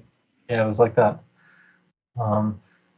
And so this first series of talks that form that basically are the transcripts for this book was the first time that I had taught this teaching that I called the Keduma teachings. I call them the Keduma teachings because when this teaching sort of revealed itself to me, that was the name that it had. Like that, it presented itself as the teachings of the Torah Keduma, the primordial Torah, the Torah before the creation of the world. So I use this term Keduma. So the reason why you've never heard of it, and nobody's ever heard of it, is because it's a very obscure word. It's not a word that's used in the tradition at all. I'm kind of reviving it and claiming it as an esoteric principle that I feel is important to reconnect to in our time, which is really about reconnecting to the primordial spirit, not just of this tradition, not just of Judaism, right? Because Keduma is not about Judaism. It's not about any particular religion or any particular tribe or anything like that. Keduma is really a trans-religious approach that is about supporting humanity, supporting the planet to reconnect to its primordial source, to its primordial nature. Because it's through reconnection, remembering of ourselves in our eternal nature, that first of all, it brings a tremendous amount of like freedom and from suffering and all of that. There's some side benefits, but it also it's through that connection that we have the possibility of, you could say, reformatting our human collective experience on this planet going forward. Nice. Take as much time as you want now to kind of summarize what you're offering here. I won't interrupt you unless I feel there's some point that might need clarification. But I want you to have a chance to really expound what it is that you're offering. You've told us in a nutshell, but I'm sure it can use some elaboration. Yeah, I've shared the essence of it, which is really about reconnecting to ourselves this way, remembering ourselves. Yeah. So if a person gets to be a serious student of this, what are they going to be studying? What are they going to be practicing? Yeah. What would they learn if they read this book? That kind of thing. So there's a number of fundamental points in terms of what this Kaduma path is about. Because there's many teachings out there, as we know, and many paths, many approaches, many practices. Some ancient, some more contemporary. Kaduma is both ancient and new. That is to say, it roots itself, links itself to an ancient lineage. I experience it as an inner lineage, a lineage that is not through flesh and blood, through time and space, exactly, but it's kind of an inner wisdom stream that reveals itself in human form and through human community at various times and places. And so many traditions have expressions of Kaduma, you could say, within them, and have kind of articulated a pathway to our primordial nature, to our innermost essence. In our time, this is why I say it's both ancient and new, our time has particular challenges to it. We, in terms of what we're working with, both just in the outer world and also in the invisible forces at play. And so the Kaduma path articulates a very simple kind of 5-step or 5 journey. I call them the 5 journeys in the book. 5 dimensions of our experience that at any point in time we can use as a map of our experience, both of the territory we're in, but also as a way to deepen and understand ourselves more fully, all the way back to our primordial source, and even to even more subtle dimensions of freedom that I articulate in the book than what we've discussed so far. Are these 5 journeys like alternate routes, or do we take all 5? Well, the 5 journeys are more 5 dimensions of freedom that are not, they can be experienced in a linear fashion. Mm-hmm. Sequentially, yes. Or not. They can be non-linearly experienced, but they're really just dimensions of our experience at any moment in time that are possible for us to connect to. Most people are dominantly familiar with the first journey, what I call the journey of contraction. Contraction is the normative state of identifying with being a separate self and having all kinds of, contractions in our system in response to our everyday experience, right? Reactions of various kinds, disturbances, mostly due to identifying with the narrative or surface layer of our experience, our thinking mind, and its historical conditioning. So this dimension of our experience, what I call the journey of contraction, is akin to, I use this metaphor in the book, it's like the narrative layer of a scroll. If you take a sacred scroll and you read the text, use like the Torah as an example, right? The Hebrew Bible. Many people, they read the Hebrew Bible and they read it on the level of stories. Like these are stories about people and history. That's the narrative level. That's the level of contraction, actually. That's not the real sort of understanding of the meaning of the text, nor of reality. So usually our experience of our life day to day is one that is imprisoned in identification with the stories that are historically derived, you know. So that's the usual experience. Most spiritual traditions have some kind of a technology or path out of contraction, right? And so most spiritual awakening paths are about how to become free from contraction. So in Kaduma, we talk about the journey of expansion, which is the second journey. And the journey of expansion is when we are able to work with our experience of contraction and work with it skillfully.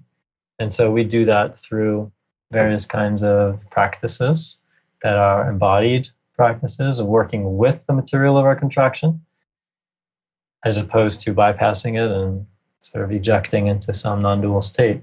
We really work to stay present with and understand the nature of our contraction. And what we discover when we do that is that inside, at the heart of every experience, is the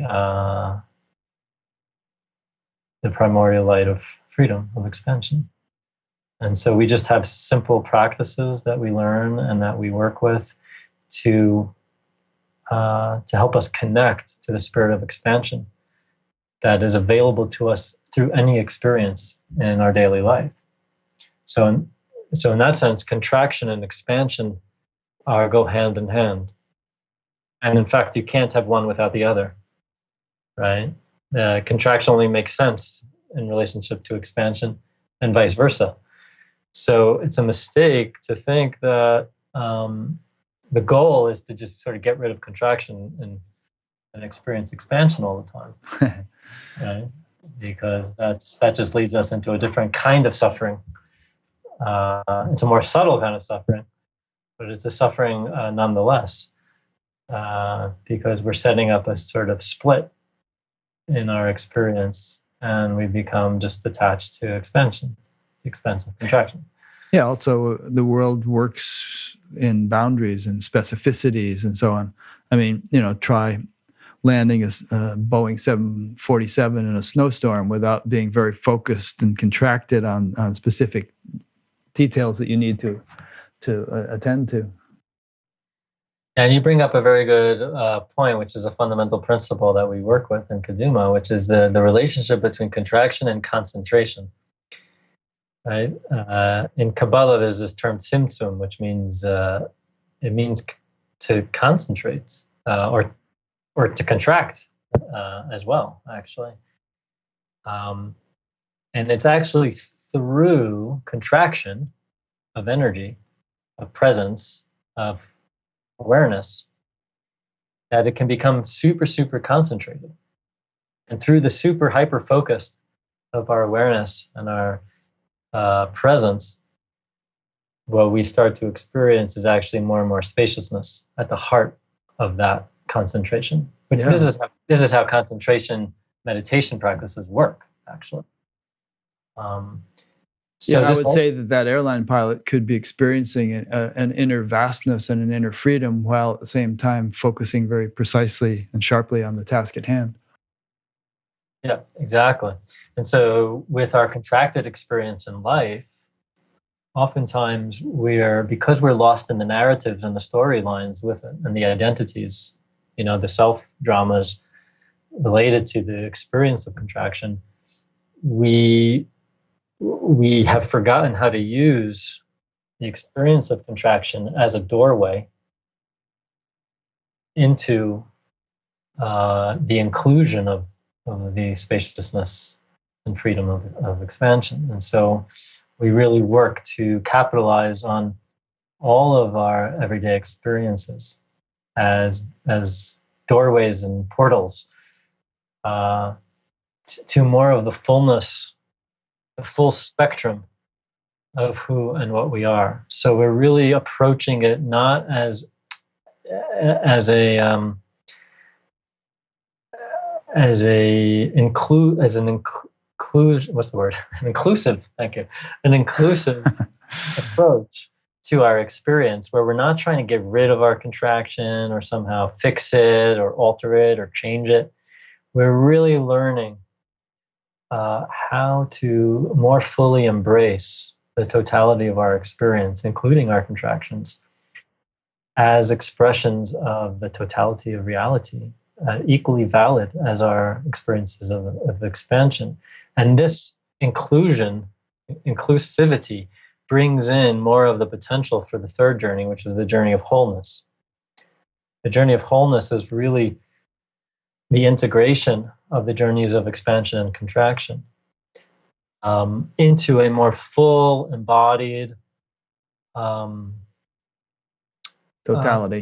totality of our human experience that is able to hold all the dimensionality of our everyday life, and also embraces more of the full horizontal dimensionality of our journey, which includes the relational and the functional dimensions of our experience. So without wholeness, we have this problem that we see in the spiritual communities today, especially in spiritual communities or spiritual paths that tend to emphasize expansion without really understanding or processing or digesting the content of our contracted experience. So we have this phenomena where it's possible for us to do certain practices and kind of stay in this sort of, in this somewhat, removed state of non-dual experience. Somewhat disembodied. And then, relationships are kind of a disaster, and like our behaviors are kind of out of whack or out of alignment. Yeah, and you're not making a living, and you're just not dealing with the world. Yeah, exactly. So that's like that's just like total expansion without the inclusion of without the harmonization and integration and digestion, metabolizing of the contents of our experience and of our personal history and all of that. And so wholeness really represents, there's this phrase in the Talmud that says, the real full human being is toho kavaro, is the Aramaic phrase, which means the inside is like the outside. The inside is like the outside. And so on the journey of wholeness, we're really working with integrating the inside and the outside so that our external life, the outer world, becomes a true reflection of an expression of our inner realization. Toho kavaro, and that's the realization of wholeness in our experience, which is a different kind of realization. It's actually more mature, more full, more real, more human, and human at the same time, divine. Yeah, it's like on earth as it is in heaven. What that means to me is that the inner divine quality has been sort of suffused into the outer world through our interaction with the outer world and our living realistically with the outer world, such that the outer world is elevated in all of its functions, all of its forms. Exactly. Yes. Yeah. So that was 3 of the journeys. Yeah, so there's the journey of wholeness. And then we have the journey of vastness, which deals more with the primordial light that I described already. So the journey of vastness it's a different kind of expansion. So in the journey of expansion, we're still experiencing expansion relative to contraction. So there's more of that sense of we feel free from the contraction, but we still experience ourselves as a kind of individual self that's feeling expanded. And we can have that sense of expansion through the body, more spaciousness. But in the journey of vastness, it's a radically different kind of expansion, because it's really the erasure of all self. of all sense of self altogether. So it's no longer expansion relative to contraction. It's more moving into that more primordial state of eternal vastness of being, which you could say ushers in a different set of realizations and understandings about the nature of who we are and of reality. And so the journey of vastness represents that dimension of the journey. And there's various phases, there's various subtleties to the journey of vastness. As I mentioned, there's like the black, kind of space of kaput, the void. And there's the starlight, there's the star, and then there's also a more radical kind of emptiness that can appear in the journey of vastness. That's not just the emptiness of self, but it's like the emptiness of all. And this is again where words fail us, because it's even to say emptiness is not a good term. It's saying too much. It brings in more of a state or a mode of experience in which the categories of empty and full no longer apply. That there's no longer an inside or an outside. There's no longer a fullness or a vastness. There's no longer presence or absence. It's like there's just a complete and utter, you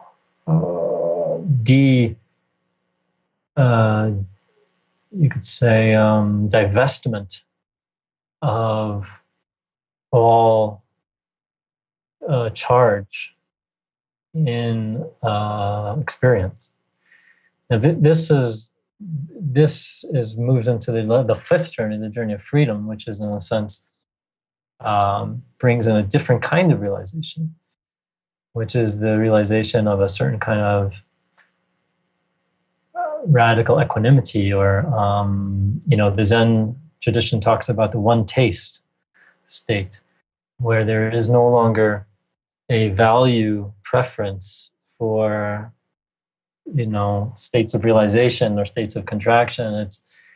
It's like a more radical kind of mode of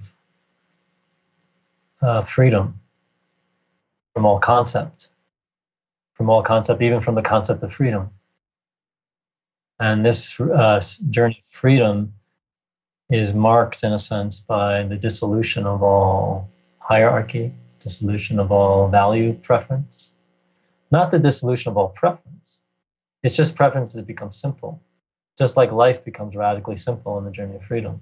The journey of freedom, it marks also the end of the journey, the end of the spiritual journey. Not that the journey doesn't continue to unfold with learning and understanding and life experience and all of that. It's like the end of the journey in the sense that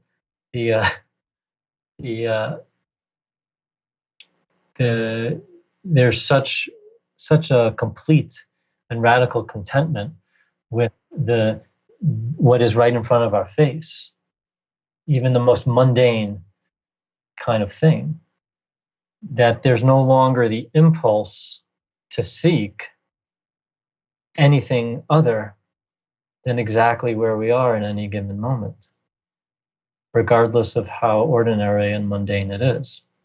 And so it's like the radicalization of the mundane and the ordinary as the ultimate. There is no longer a kind of ultimate that we seek, because the ultimate is where whatever appears in our experience.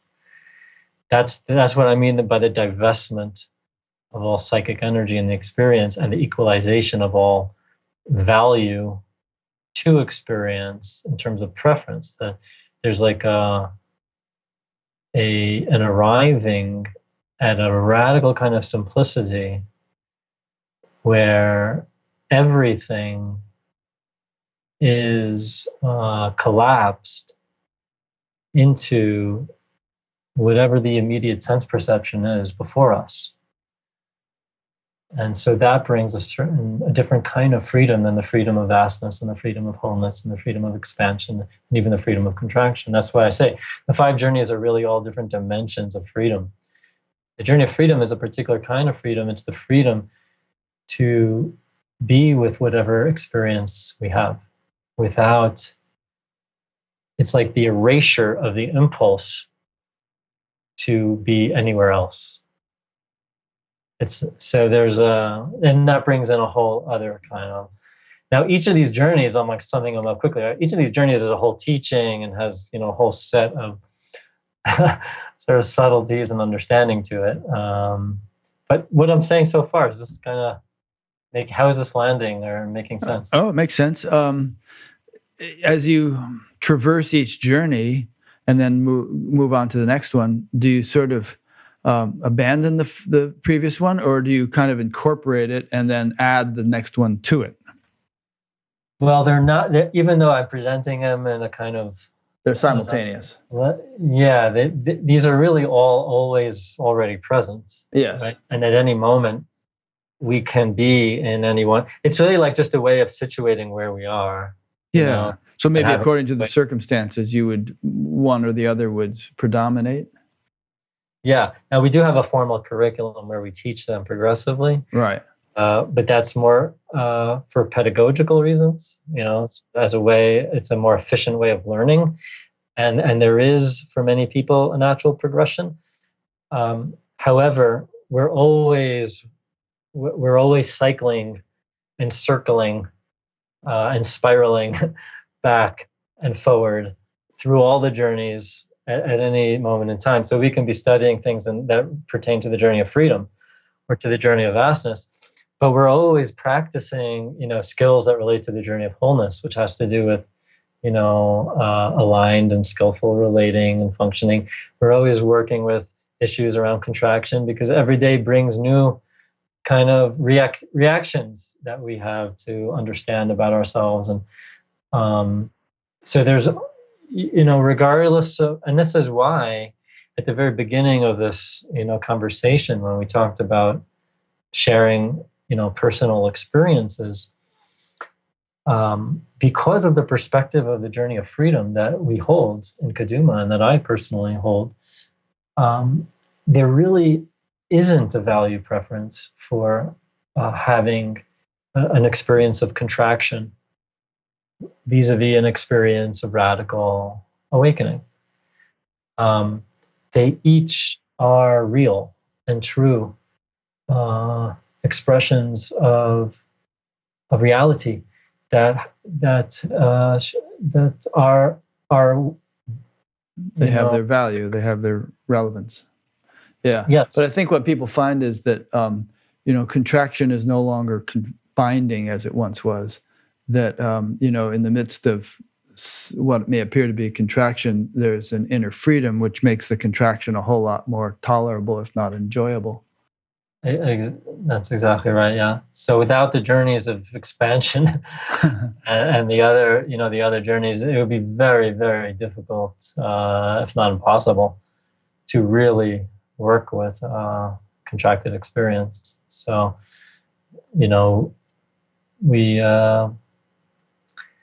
we need to have the perspective of the other journeys, in a sense, in order to most efficiently work with. To understand the nature of contraction, to see contraction as a manifestation of spirit. Yeah. When you say we're studying this and you're teaching this and so on, do you mean students at Naropa University are studying it and teaching it, or can it be studied in some other context? No, at the Kaduma school that I run. Oh, okay. Which is independent of Naropa. Yes, that's right. I see. Is that an online thing, or is it in Boulder? Yeah. We have online programs. We have in-person retreat programs. We've been meeting in Boulder. It's still, we're still in our early years. Um, but yeah, we have workshop. We have a retreat program called the Soulship, where we have it's like a multi-year curriculum of teachings that we have people that have gone through the whole thing, and we have people who are now training to support others in this path. So Kaduma is both it's like a principle of reality, this primordial principle. And then it's also a formal kind of teaching and path that someone resonates with it, there are opportunities to actually experience it. So if you go to the website kaduma.org, they have all those programs there you could check out and see. Okay, great. I'll be linking to all that. So some questions came in that I want to take time to ask and have you answer. And we'll jump around a little bit because they're questions on different things, but that's okay. You ready for that? Yeah, sure. Okay, so firstly, there's a couple of questions about light that we were talking about. Dan from London asks, does this description of light relate to the regular light we experience? It seems that when the light of the sun illuminates the world, the light itself is mostly colorless and is not detectable or perceivable in and of itself, but generally only by the illumination of objects. We can find the source, the sun, and we can notice the light rays through clouds. So I guess we're talking about this description of light. Maybe let me try to summarize this question. The light that you were talking about, which is sort of like subtle field of relative creation, celestial light, does that in any way relate to the more obvious light that we see with our eyes, which is actually just a tiny fraction of the spectrum of the electromagnetic field? Well, in some Kabbalistic texts, they actually use the metaphor of the sun and the rays of light to point to it. So I think it's helpful as a metaphor. And to some extent, perhaps it's also a literal metaphor in the sense that the physical world, including the sun and the ray and the light that emanates from the sun, and all the processes at play that reveal the light to us, they are in some sense an expression of, like all things in the physical realm and in the human realm are expressions and emanations of this primordial light. So they still carry the vibrations and the frequencies of this primordial light. And so the invisible light of the sun that we usually don't see with our ordinary eye, I think is both an apt metaphor, and also in some sense perhaps a literal metaphor. It really is an expression of that light itself in terms of the vibrations of it. Another question on light from Tom again in Chicago. Does each color of light have a special healing power or capability? Yes. Each color of light has a specific function in both the inner life and in the outer world. So, for example, the light of compassion, right, is very healing in terms of our own inner wounds. It can feel like we're being bathed in the light of loving kindness. That is incredibly healing to experience. And the function of the lights is to serve as a bridge between the primordial pre-existence reality and the realm of forms, the realm of manifestation. And so every light has serves as a bridge from the inner to the outer, and such it serves as an inner light of healing, but it also functions as a way for us to communicate that loving kindness and that compassion to others in the world. That's interesting, that notion of a bridge. There's a saying in Sanskrit, I forget the Sanskrit, but it's the lamp at the door. as if there's a lamp or a light at the interface between let's say, the inside and the outside, or the unmanifest and the manifest. So that's kind of cool. Yeah, that is cool. And I'll add to that. There's a verse in the book of Proverbs. Kiner Hashem nishmat adam chufes kol chadrei baten. That's the Hebrew. It means for the light of being is the soul of the human. Yes, nice. And so the human soul, or so the human consciousness, is a light. Right? And it is the light of being. It is the interface from primordial light of being to all the manifest forms of light that make up the world of appearances. And we, as human beings, in some sense, are that lamp at the door, right? We are that interface. And the human being is uniquely situated in this sense that we have access to the primordial. We are vehicles of the primordial light, the purity of the primordial light. Yeah, very good. Oh, go ahead. Continue. You hadn't quite finished. Form, that's all I was saying. A what form? Into the realm of form. Into the realm of form, yeah. Yeah, I mean, we could say that all animals and beings of any sort, from amoebas to humans or whatever, have, are conduits for the light of being. But the human, as you just said, is uniquely qualified to straddle the whole realm of the whole range of creation in his awareness, to appreciate the whole thing, from the unmanifest through all realms of manifestation to the most contracted. Yeah, I mean, that's, we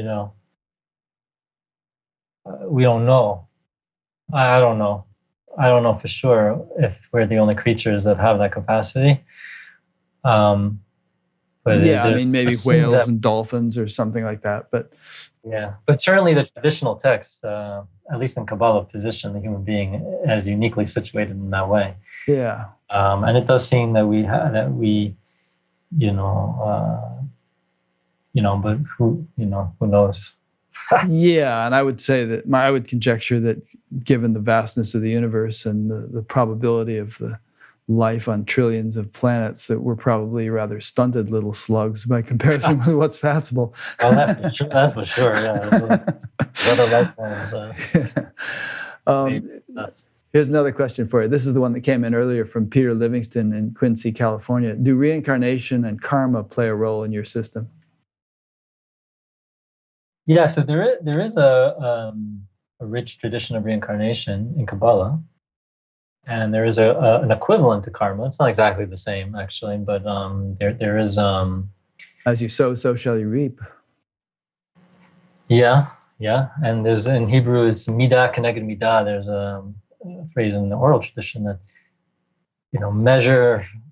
There's a measure for every other measure. Yeah, so there's this concept that everything we do has some kind of consequence in the fabric of reality, right?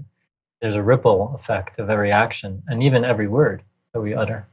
So, and one could even say every thought, yeah. So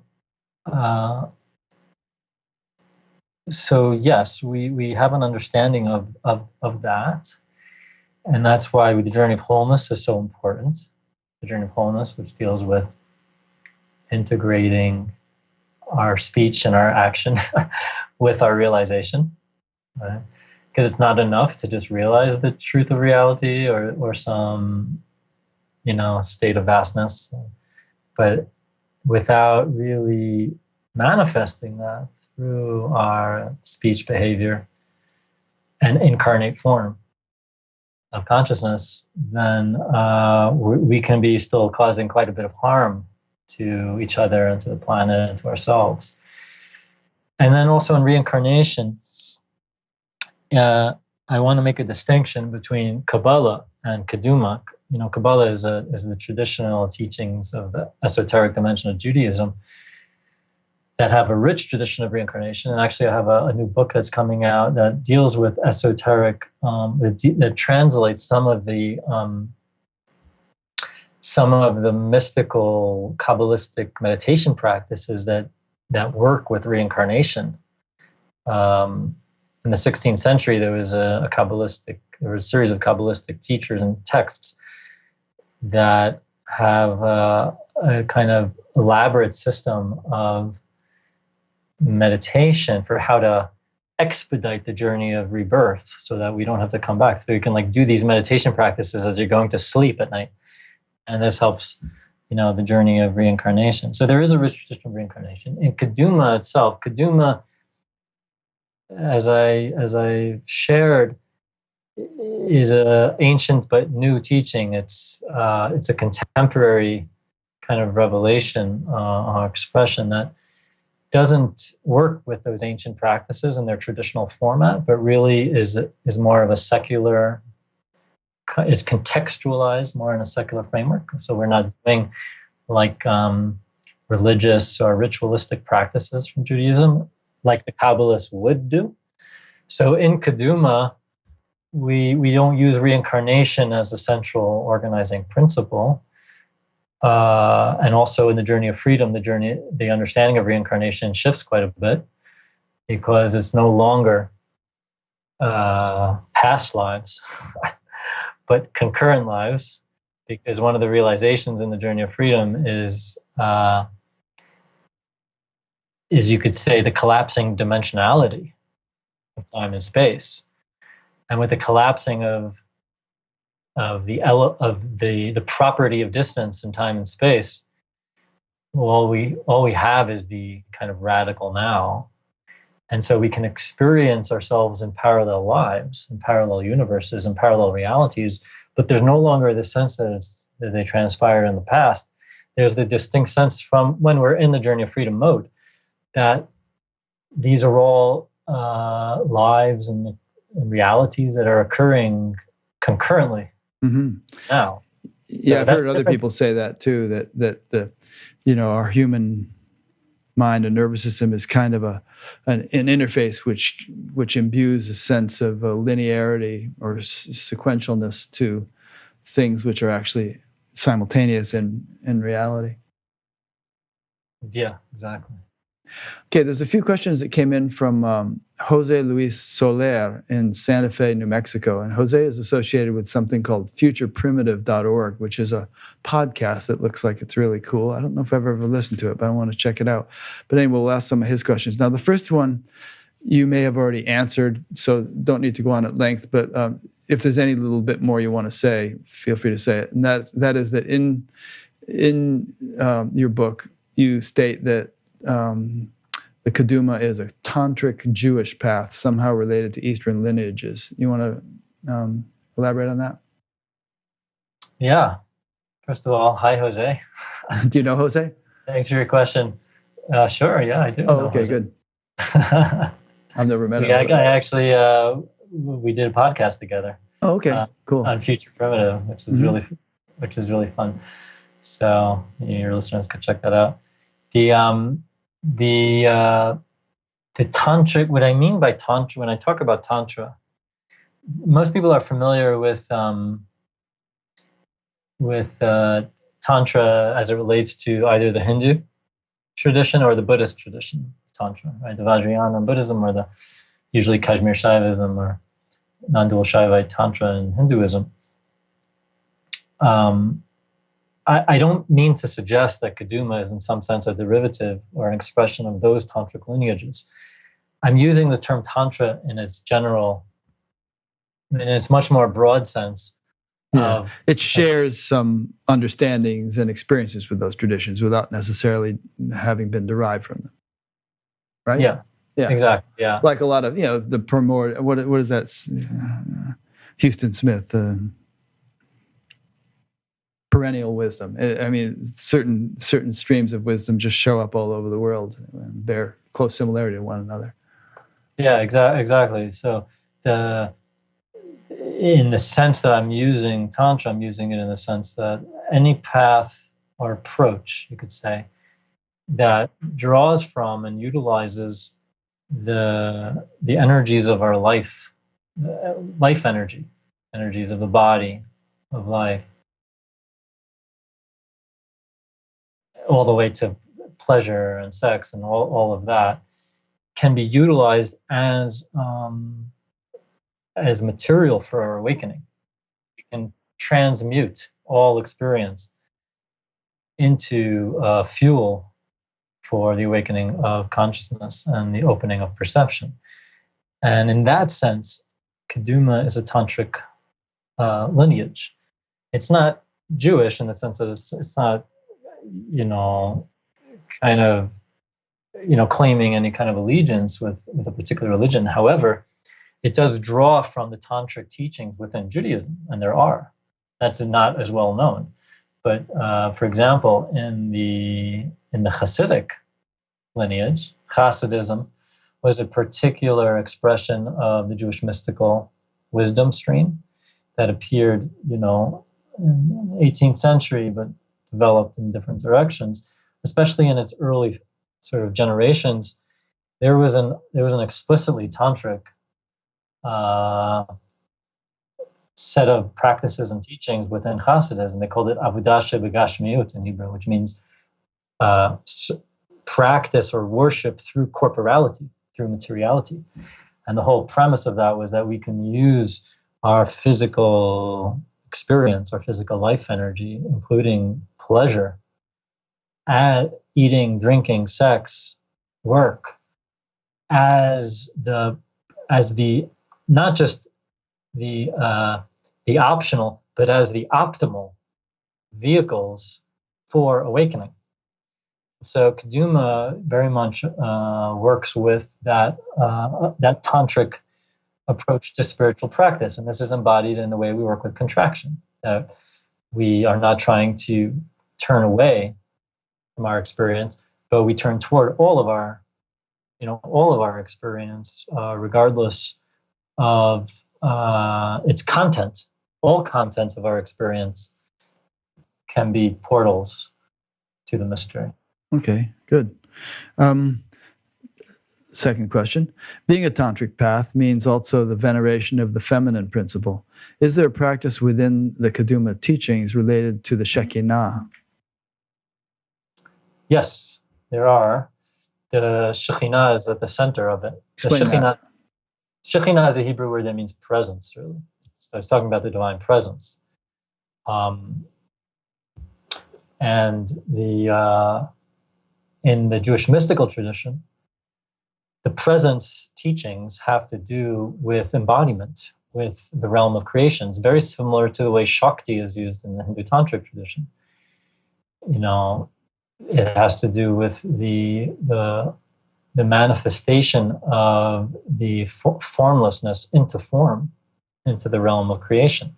And so all of the material of the created realm, including the body and the physical forms of reality, are expressions of the Shekhinah, of the divine presence. It's the presencing of the formless nature of reality into form, coming into its becoming presence as form. That is represented by this feminine principle. Now, again, the feminine and the masculine are principles. They're not meant as gender or sort of biological distinctions. Every human consciousness embodies both feminine and masculine principles. We both have our formless nature and the realm of form. We both have, the transcendent and the immanent. We both have the unmanifest and the manifest, the infinite and the finite, the absence and the presence. All of these represent these kind of the polarity of creation. And so in Kaduma, we work a lot with the realm of presence, which is the feminine, which is the Shekhinah. We work with it through embodiment practices, through working with presence and consciousness as it reveals itself through our embodied experience. And we work with the physical forms of creation as portals to the absolute nature of reality, and ultimately to the realization of the unification and the unity of the two, as I've discussed earlier, that they're two sides of the same truth. So we work with it mostly through presencing, embodiment practices, and in our overall approach to transmuting the content of our experience. Good. Hopefully that makes sense. Yeah, it does. Gets a little abstract at times, but one example I always think of when I think of the sort of the divine in form, infused into all the forms of creation, is just to take a scientific analysis of anything and consider what you're actually looking at. And one example I've often used is, like, they say that if you took a gram of hydrogen and made all the atoms in it the size of unpopped popcorn kernels, they would cover the continental United States 9 miles deep. And then consider that, and consider how perfectly each one of those little atoms is functioning within itself and in relationship to all the other atoms in terms of the forces of attraction and repulsion. And then consider that the whole universe is like that everywhere. And it's mind-boggling to consider the vastness of intelligence which orchestrates everything from the tiniest to the largest. No Raniyan Mahato Mahiyan, they say in Sanskrit, smaller than the smallest, bigger than the biggest. And when I think that way, I just, kind of dazzled by the display of divinity that we're actually living in and looking at and interacting with all the time. It is totally magical and mysterious. Okay, here's his third question. Thich Nhat Hanh was famous for saying the next Buddha may be the Sangha. Do you have any commentary on that? Or his question, the way he phrased his question is the next Messiah the awakened Sangha, to paraphrase Thich Nhat Hanh? Yeah, sorry, Thich Nhat Hanh did phrase it as the Buddha. Mm-hmm. In our teaching, in the Kaduma teaching, we very much hold a similar perspective. I mentioned the soulship. The soulship is sort of the name of our school, of our program. Soulship, like starship. Yeah, soulship. Okay. And now soulship there's many levels of meaning to that, right? On the one hand, it's like fellowship, soulship, right? So we're a community. The soulship is our community. Or it's a conveyance for souls. Exactly.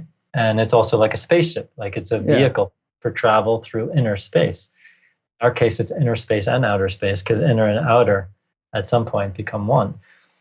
So the soulship represents the collective body of presence that forms when we come together intentionally in community to explore truth, to explore our experience, to understand the nature of reality. When human beings come together, like we're doing here, this, Rick, what you bring to the world is a kind of manifestation of that, of this principle of the soulship, and it's bringing the intentional heart for truth into communion with each other, and then what forms is like a certain kind of presence starts to manifest in the relational field and in the collective field as we gather.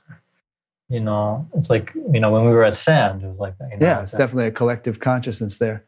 I used to engage in group meditation practices, and sometimes with as many as 8,000 people. And boy, just a very powerful field gets generated by all those people doing that together. Yeah, exactly. And so it's a very, very powerful thing. And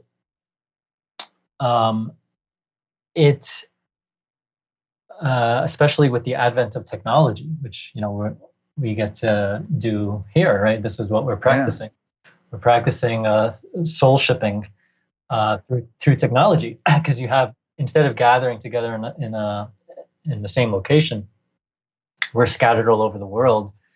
But right now, like as I speak, through this medium of technology,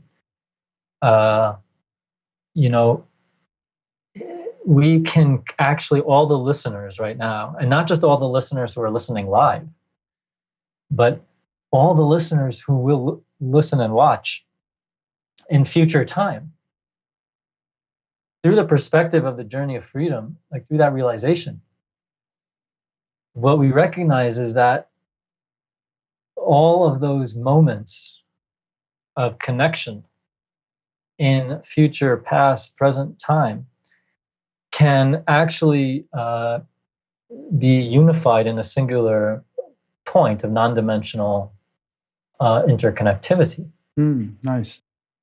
And so the soulship has the potential, and as we move into this new paradigm, of technology, of the next paradigm of technology, it's like we're being called as a collective to step into more radically, I think, this more non-dimensional potential of our human nature, of our human consciousness. And it's through this kind of soulship, certainly coming together in person remains a powerful vehicle, and we need to, capitalize on that potential. But we also have the potential to now include the non-dimensional, and this soulship as the next, the next Buddha or the next Messiah, if we want to, kind of use the language of the Hebrew tradition, the next Buddha, the next Messiah as the Sangha makes much more sense, actually, to me, because my experience of this messianic light, of this point of light, is intimately connected, you could say, to the constellation of stars of light that constitute all of humanity. In other words, there's like the vast constellation of stars is what forms the starlight. The starlight is not just an individual, is not just an emanation of one particular light. It's actually the collective light of all the stars. And so as humanity wakes up more, and it is happening, albeit, slowly. However, there seems to be a more of an uptick in terms of this process.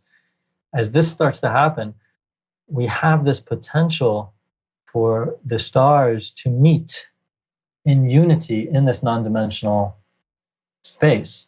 And in some bizarre way, technology is actually pointing us to that potential. And in that non-dimensional space where all the stars actually come into one, we have the formation of the next Buddha, the next Sangha, which is, in fact, the Sangha, the next Buddha or the next Messiah, which is, in fact, the Sangha. Great answer.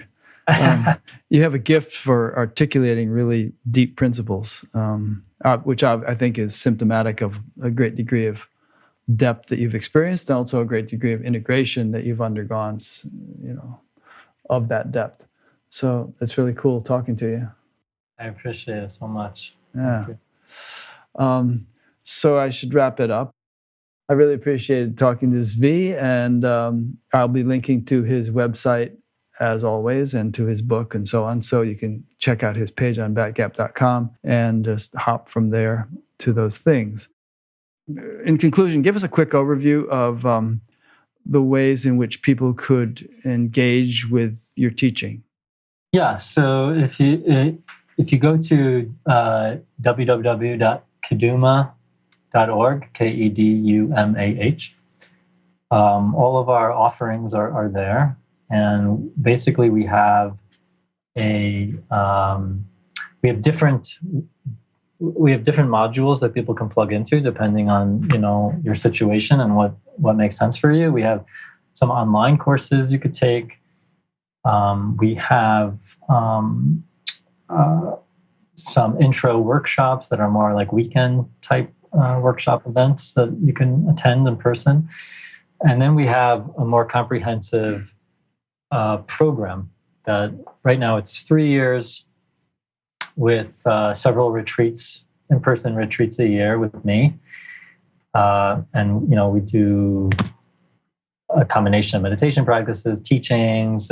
We do a lot of interpersonal type work and exercises that are really rich. You can check out on the website, we have some videos of teachings and audios that you can check out and have a look at. But really the soulship, which I mentioned, is the way to get the curriculum of Kaduma teachings, which really walks us step by step through these different dimensions or these different journeys of freedom. And it's totally experiential. This is not a kind of academic or intellectual exercise. This is a journey of inner exploration and discovery. And it's super fun and exciting. I personally,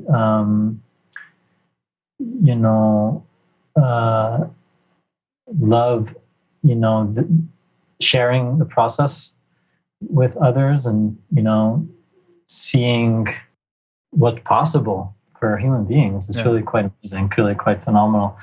So the Soulship is our multi-year program of retreats, and that's the best option for someone who really wants to get deep into the teachings. Great. Okay. Well, thanks. We'll be seeing you around, I'm sure. Rick, thank you, and blessings for all the amazing work that you do. And thank you for having me on. I look forward to seeing you again. Oh, yes. Probably you'll be at Sand maybe, or we'll see you someplace. I have a lot of relatives in Boulder. Maybe I'll get out there sometime. I'll give you a call when I do. Definitely. Yeah. We'll get some coffee on Pearl Street. Oh, I can't handle the caffeine. Well, I'll have a decaf. Yeah. Tea. Yeah, tea. Herbal tea. Okie dokie. So thanks a lot. And thanks to those who've been listening or watching. And I won't be doing any recording any more interviews for the next month or so, but I'll be releasing ones that I've recorded when I was out at Sand. So there'll still be interviews coming out every week. So we'll see you for the next one. Thanks. Bye, everyone. Thanks for listening. Bye, V. Thank you.